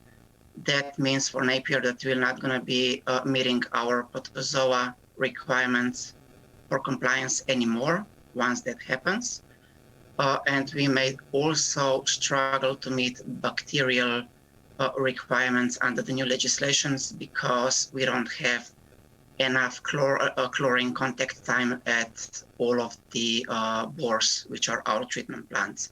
So we think that we're going to be compliant for first quarter of this compliance year because Ōtātara ROI hasn't been established fully yet. But going forward, yes, this will change. Okay. No further questions. Do I have a mover and seconder for the officer's recommendation, please? Councillor Simpson? I'm happy to move. Seconded by Councillor Mawson. Any comments, Councillor Simpson? No, I'm happy with the fact that we are showing good results now, and I'm happy that staff have an understanding of what may come in the future, and I'm sure they'll be working on ways that we can demonstrate good outcomes. Councillor Mawson? Just on top of that, yeah, just great to see some work happening in this space. It's very important. It's the number one priority. So, and also along with Councillor Simpson, great to see green ticks. Any other comments? Those in favour of the motion, please say aye. Raise your hand. Against? Aye. Carried. Thank you. The next one is item 8 on page 51. This is Jonk.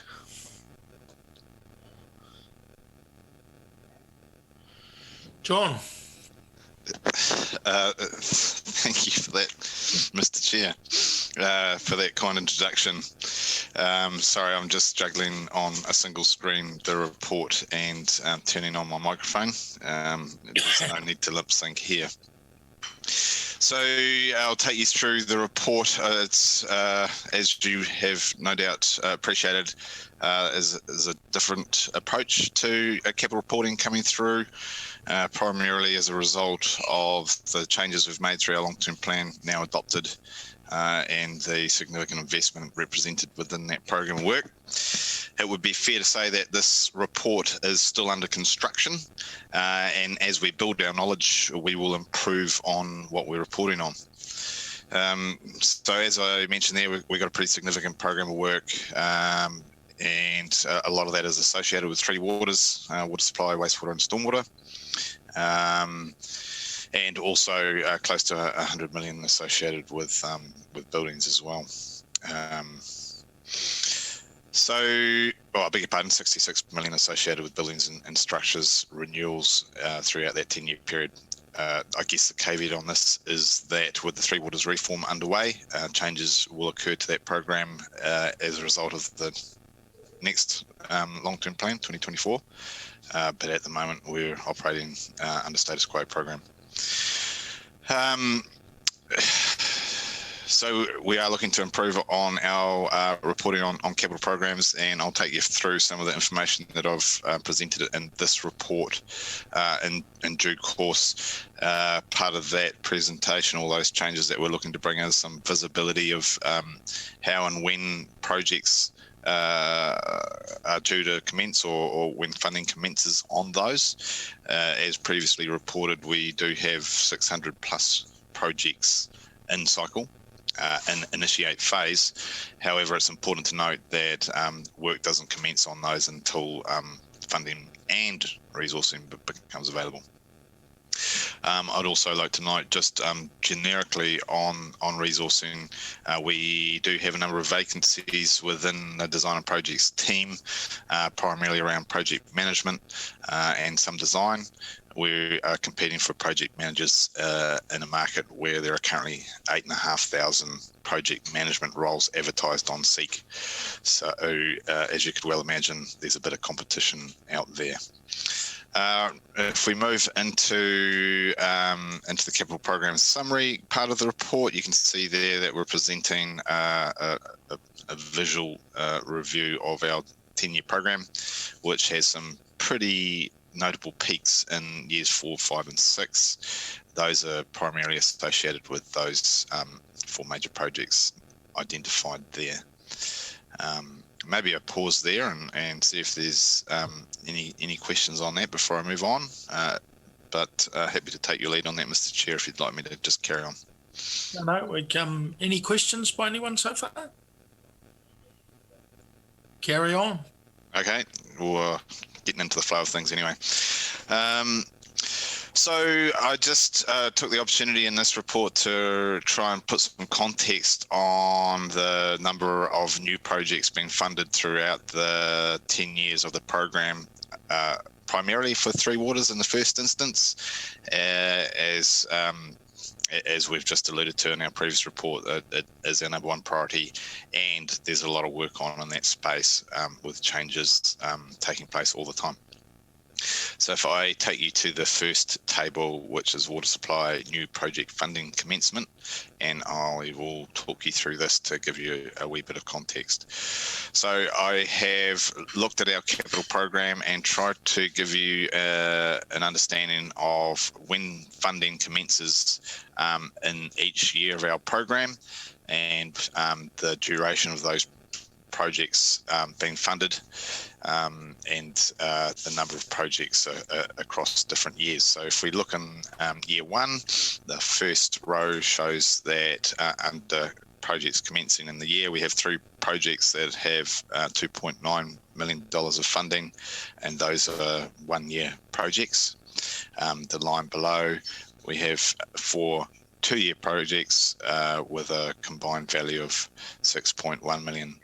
Now, when we get to those multi-year programs of work, that funding is all projects across all years, not just expensed in that 1 year.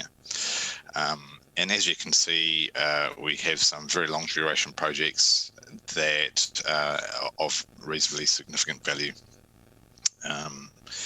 And so I've tried to depict that through each year of the plan. And down the bottom, we have 10 projects that span the full 10 years of our program at a total combined value of 17.9 million. Coming back up to the top, what I've tried to demonstrate there is the number of concurrent projects underway in any single financial year. So in the 2021-22 financial year, we have 29 water projects underway at that point in time. And as projects are completed and new projects come on, that number does change.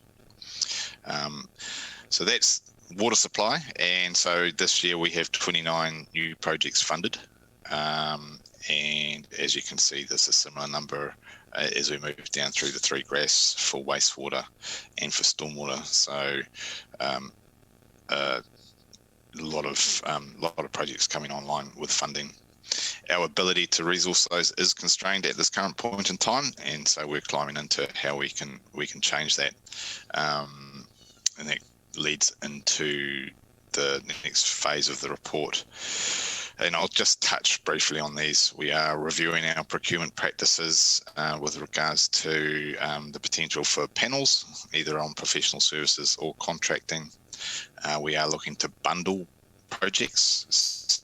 So that might be where we take similar projects, say a number of renewals of water mains, and bundle them into a single contract to put to the market, so that we can, across the period of the contract, have multiple projects completed under one procurement initiative.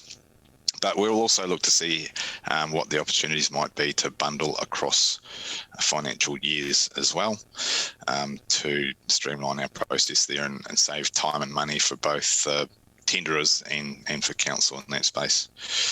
We have had a conversation about how we might resource up our city services team to undertake additional physical works in our program, and that sounds like a great idea, and it is. However, we are competing in the same market as all our contractors, who are also seeking new resources to scale up to undertake and deliver on a significant increase in infrastructure works in our industry currently.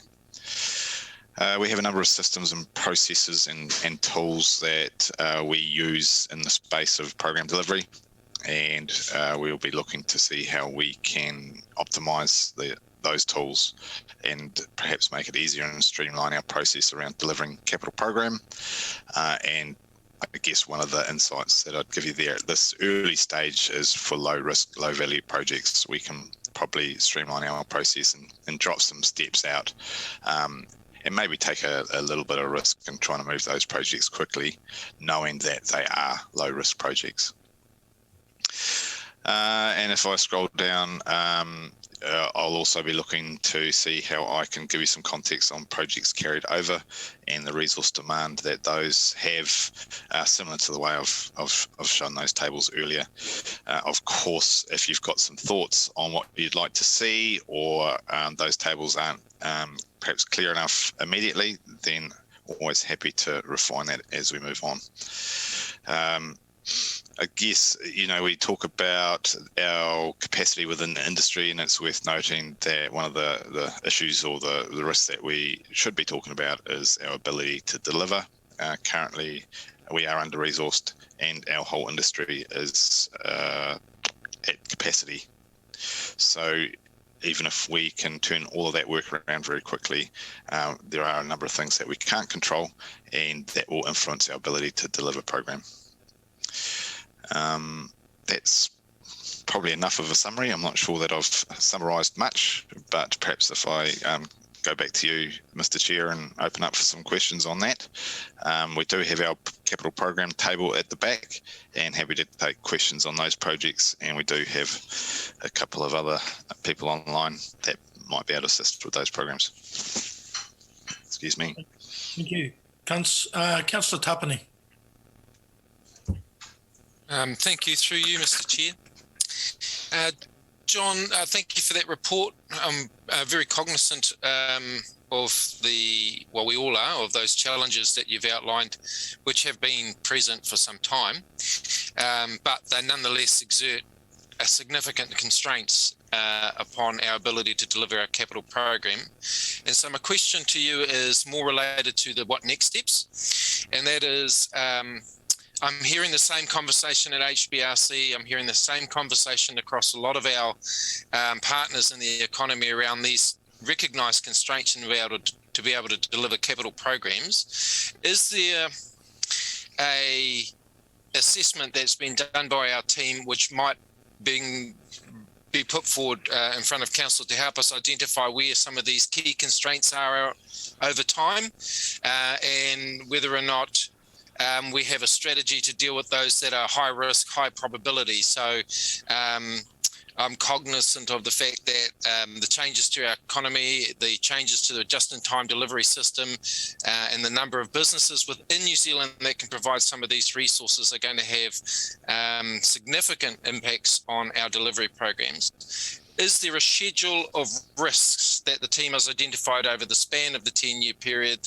that they would like to bring to council at some stage, just to give us a heads up on what are key risk factors in the delivery program? That's a pretty big question. We talk about risk in our program quite a bit.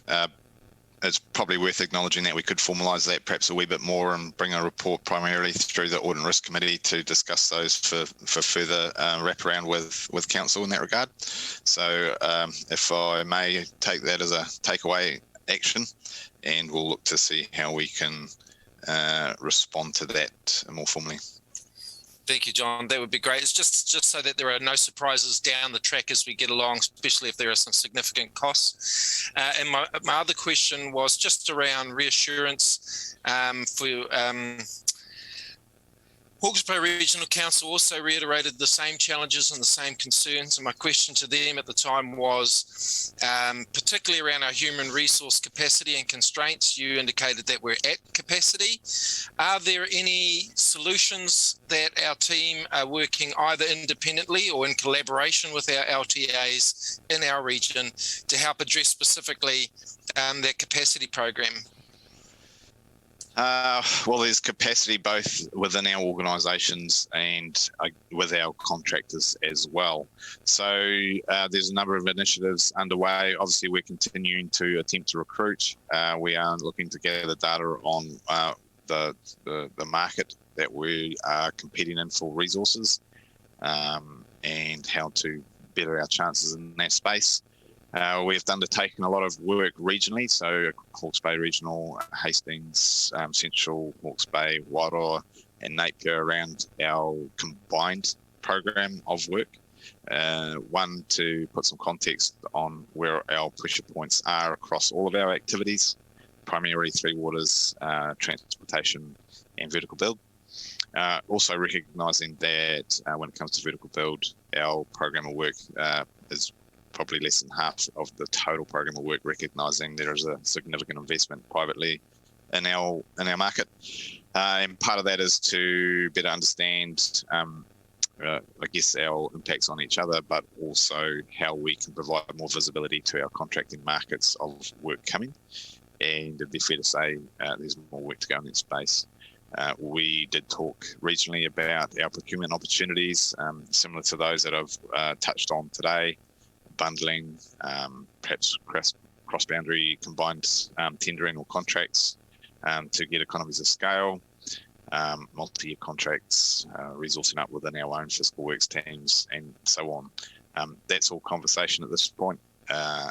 There's quite a significant piece of work required to put any of those initiatives into play, and it'd be fair to say that that's work ahead of us. When it comes to our own internal capacity to deliver, we are looking at recruiting permanently into our vacant roles. We're also looking at project by project engagement of external project management and design providers, at the same time looking to develop up and put out to the market RFPs for panel approach to those specialist services, so that we can have a number of providers that we can go to and potentially over multiple years. So not holding up the work that we need to do now to get the better practice in place, and trying to continue to push work ahead by engaging directly on individual projects. Hopefully that gives you a bit of insight into Thank you, John. The enormity of that work ahead of us. No, that was an awesome response. Very detailed. Thank you. Councillor Simpson. Through you, Chair. Thank you, John. I like the simplicity of the way that you've attempted to demonstrate both the demands and the finances of projects that are both in single years and occur over multiple years. I think that's quite succinct now for us to be able to see. It'll be interesting to see this time next year, how that report shows actuals. My question is related to the other table, which shows the progress in cycle, and there are 2 roading projects in there, the priority road corridor improvements and the Puketitri Road upgrade. Are those sitting, being deferred to sponsors because of external funding issues related to NZTA? Is that how I interpret that? Through you, Mr. Chair, perhaps if I separate those out and talk to those individually. Our Puketitri Road project, we did apply to NZTA for co-funding of that project. To date, that has been unsuccessful. So we are looking to break that down into stages and look at how we and what demand we might have on funding for that project. I was part of a kick-off project to undertake some more detailed work to inform that piece. So we will be progressing with that project, and we have done some reasonable amount of work on that to date, but picking that back up and leaning into that to determine what information we might need to inform our funding requirements, and particularly around each stage and how we might break that down into an acceptable method. We do have some draft designs already for that project, so it's a matter of reviewing that in order to inform that piece. The other project, so Puketitri and Priority Road are interlinked, obviously, in terms of the impact on that local network. I would have to come back to you with regard to Priority Road Corridor Improvements Project, as I haven't been able to avail myself of any information on that today. Not a reflection on the team in that regard. That's just time. Thank you. Thank you. Councillor Crystal.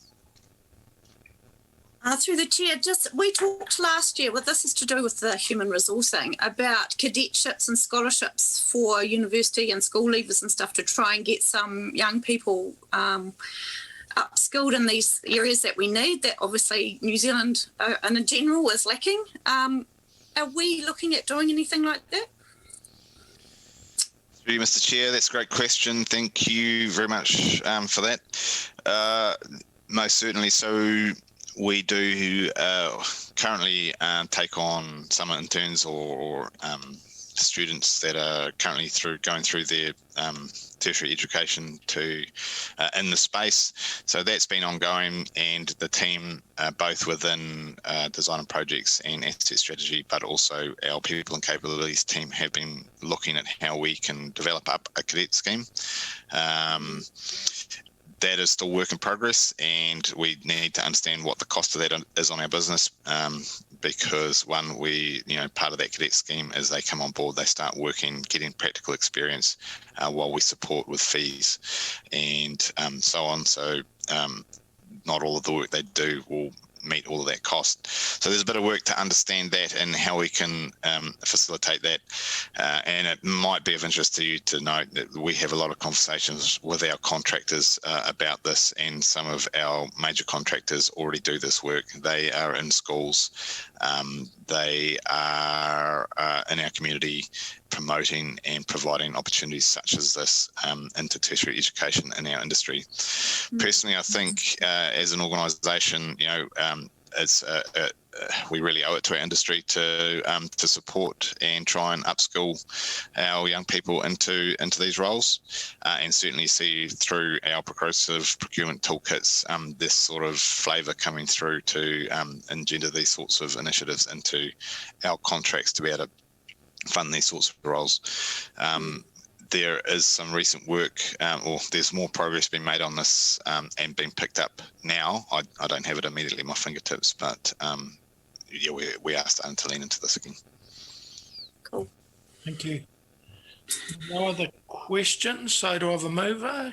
Councillor Crown, seconded by the Mayor. Do you wish to comment? Councillor Crown. Thank you, Mr. Chair. Just very quickly, I just want to compliment the team on the report. I think for a first crack, it's pretty good. I think it's simple enough for us to be able to digest it quickly, but also since it's an area that we did want more visibility around and for ourselves and the organisation and our public, I think that it strikes a pretty good note and can only be built upon. So thank you. Thank you. Thank you for that, and certainly looking to report on some topics through each meeting, but also bring in and out perhaps different contexts with regard to our program as we move forward. Very wise. No further comments from me, other just to fully support the comments made by Councillor Crown and other councillors in there when they had an opportunity to talk. Thank you. Any other comments?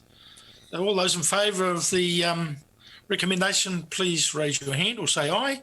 Aye. Against? Carried. So item 9 on page 58, Three Waters.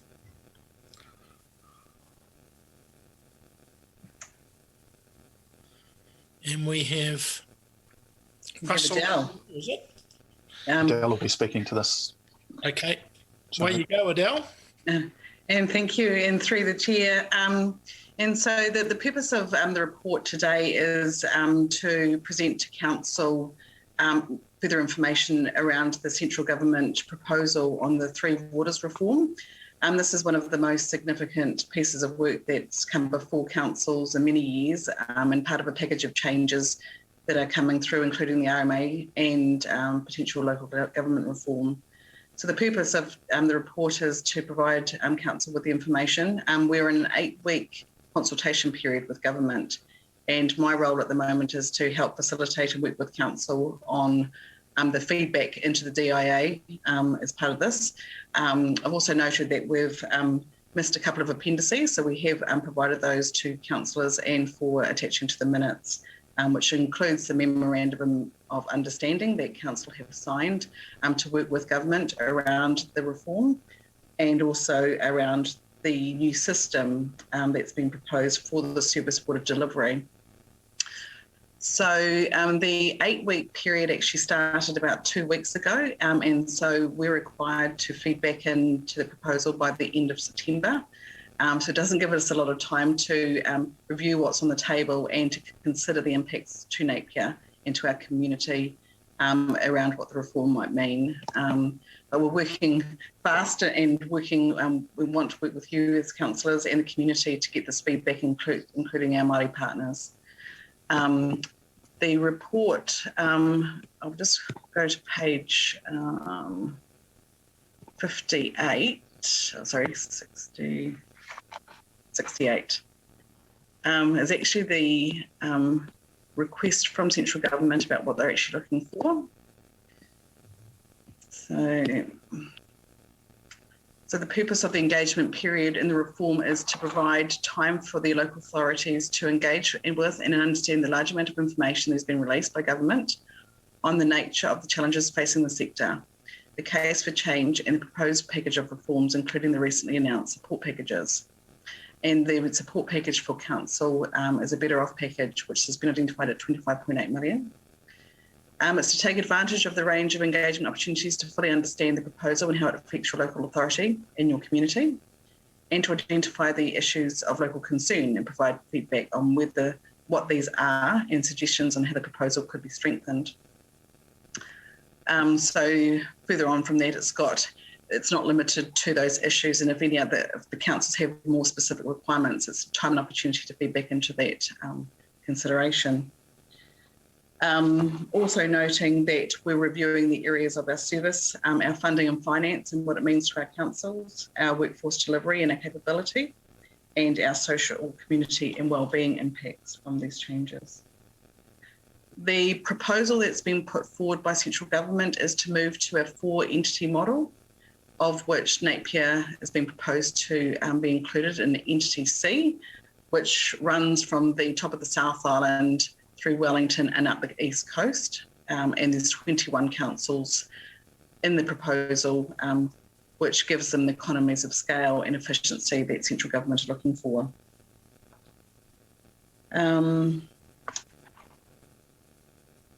We will be looking to do and undertake some work with the community. We're looking at a survey to provide some feedback into this loop to give council some information about the community's feeling around the proposal. And we're also looking at a community meeting to inform the community about what the proposal means and an opportunity for Q&A as well. We're working on our website at the moment to provide further information to the community, which includes some frequently asked questions and as many details as we can and links to the DIA website where the full package of reform is available if anyone's interested. I suppose at this stage, I'm happy to answer any questions that councillors may have, and if there's any technical questions, we've got obviously John and Russell available as well. Mayor White. I'd just like to, is everyone else getting a bit of bounce echo on there? Yeah, I'll keep talking and hopefully it goes away. I'm just foreshadowing that I would like to actually move this resolution and propose an addition of C and D. And I thought it would be good to actually put these additions on the table now in case there's any additional questions in association with them. So I'm proposing that we have a new point C, that council direct officers to undertake engagement with the community so that this feedback can be included in the council report back to the Department of Internal Affairs on the proposed reform by the 30th of September 2021. And D, that a community meeting is organised by the 10th of September to provide the opportunity to inform the community in more detail of the proposed reform. Do we have that to put up, Anna?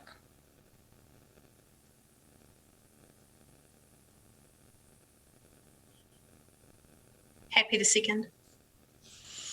Okay.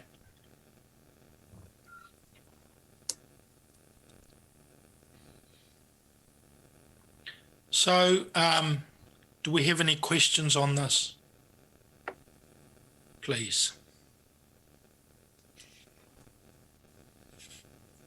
You'll have to unmute and say you have a question if you have, please. Yeah, I've got my hand up, so. Yes, go ahead, Councillor Boak. Yes, I did have a couple of questions about the survey, which is obviously the subject of this proposal, this further recommendation.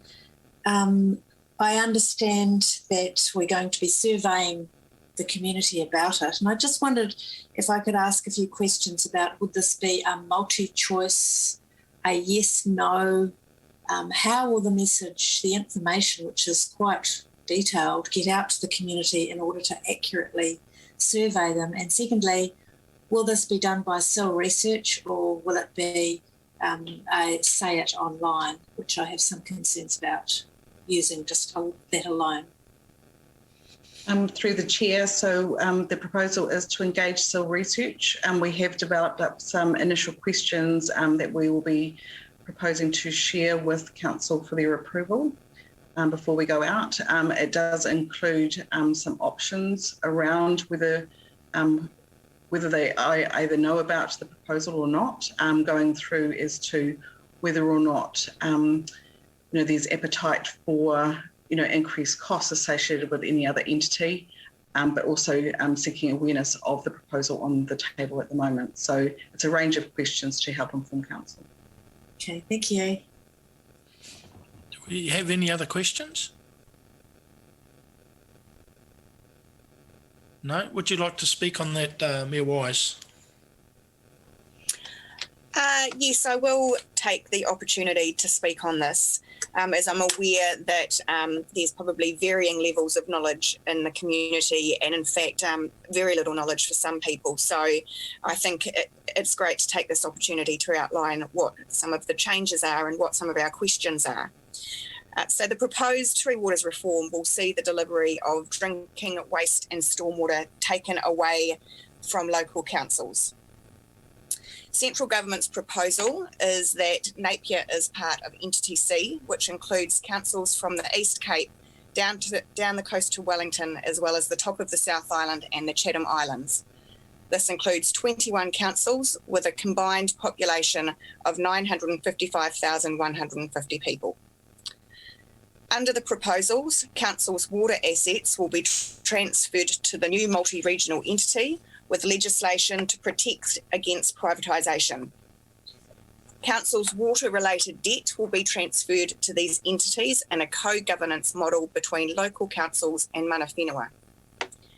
Each entity will have a regional representation group of 10 to 12 members, with half coming from local councils and half from mana whenua.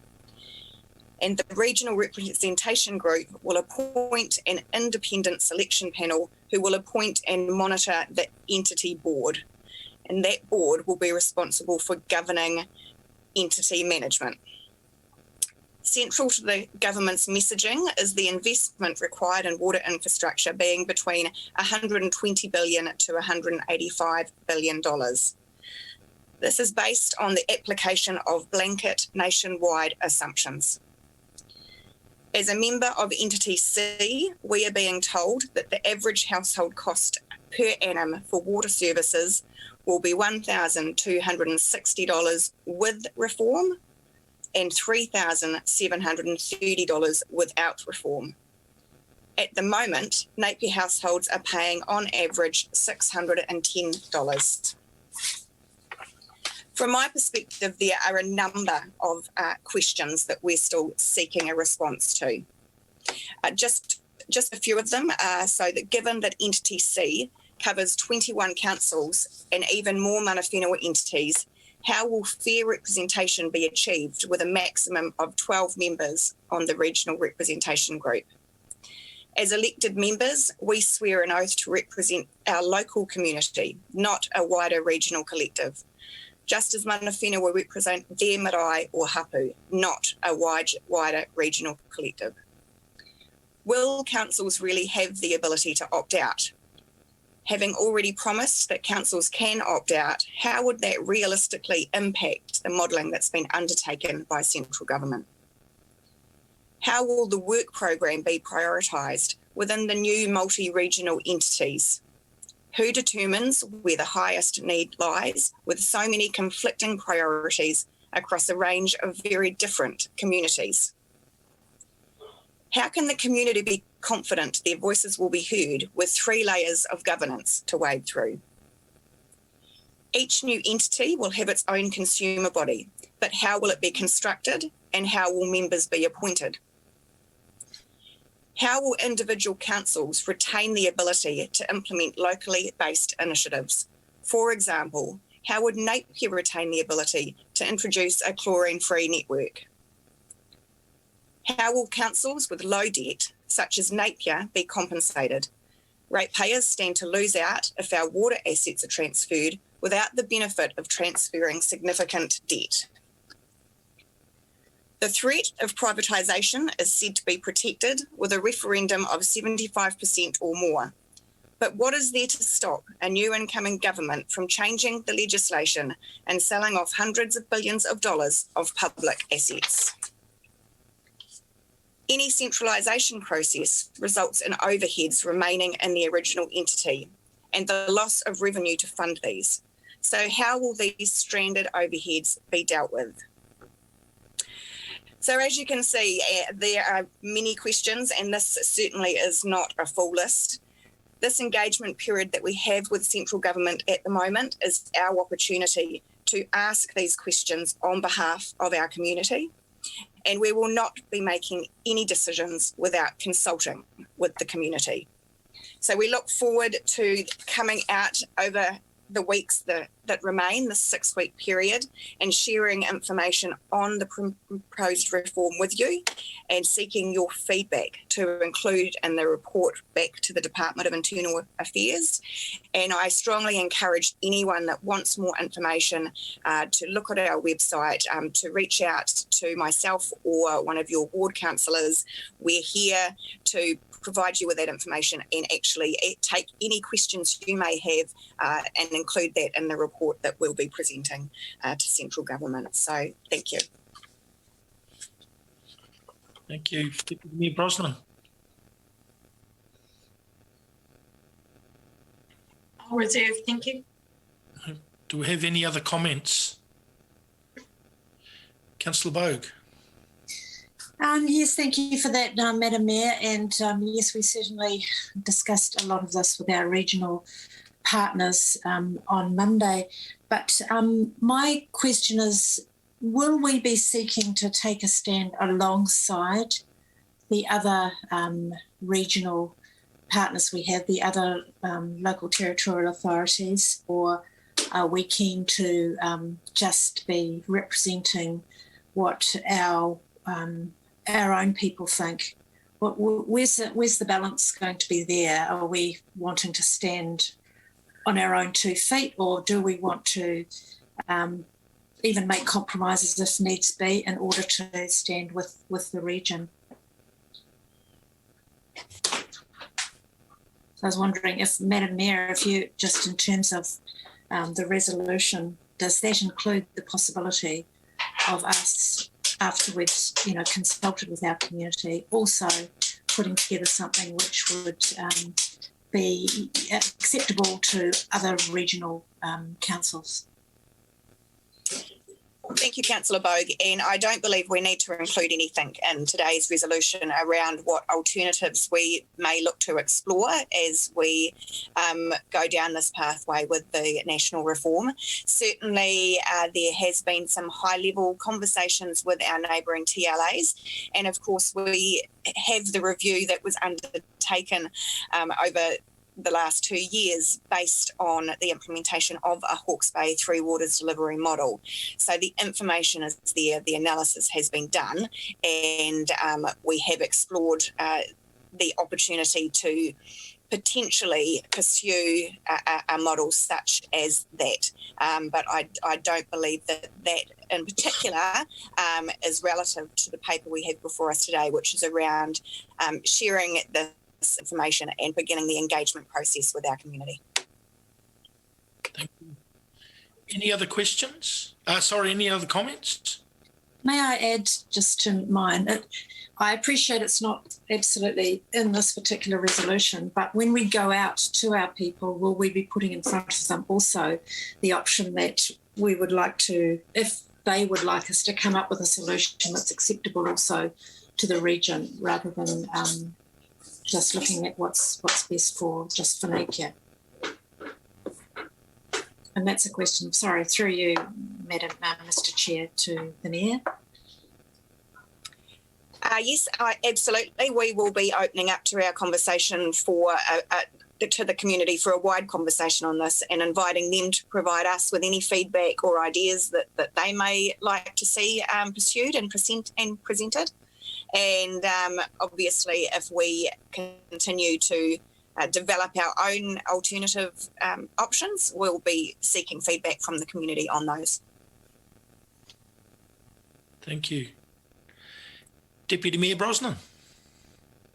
Thank you, Mr. Chair. Just, briefly from my perspective, decades of Napier ratepayers have paid for the assets that we have and that we govern currently, and they, in my view, deserve to have their assets governed by those who they choose in a democratic way, and they also deserve to have a voice and investment priority into the future. So I look forward to us embarking on this community consultation and engagement and sharing of information stage, where we can really, I suppose, get to the bottom line of whatever new entity we end up proposing and the government ends up adopting. For me, that bottom line is that transparency around governance and accountability back to the communities who have paid for those assets. Thank you. So I'll put the motion A, B, C and D. All of those in favour, please say aye or raise your hand. Carried. I'll now adjourn this meeting and it'll be reconvened with the Deputy Mayor's meeting at what time suits you, Deputy Mayor? We've landed on 1:30 to allow everyone to get some lunch and perhaps grab the announcement from central government at 1. Okay, thank you. So we'll see you all in about approximately 30 minutes.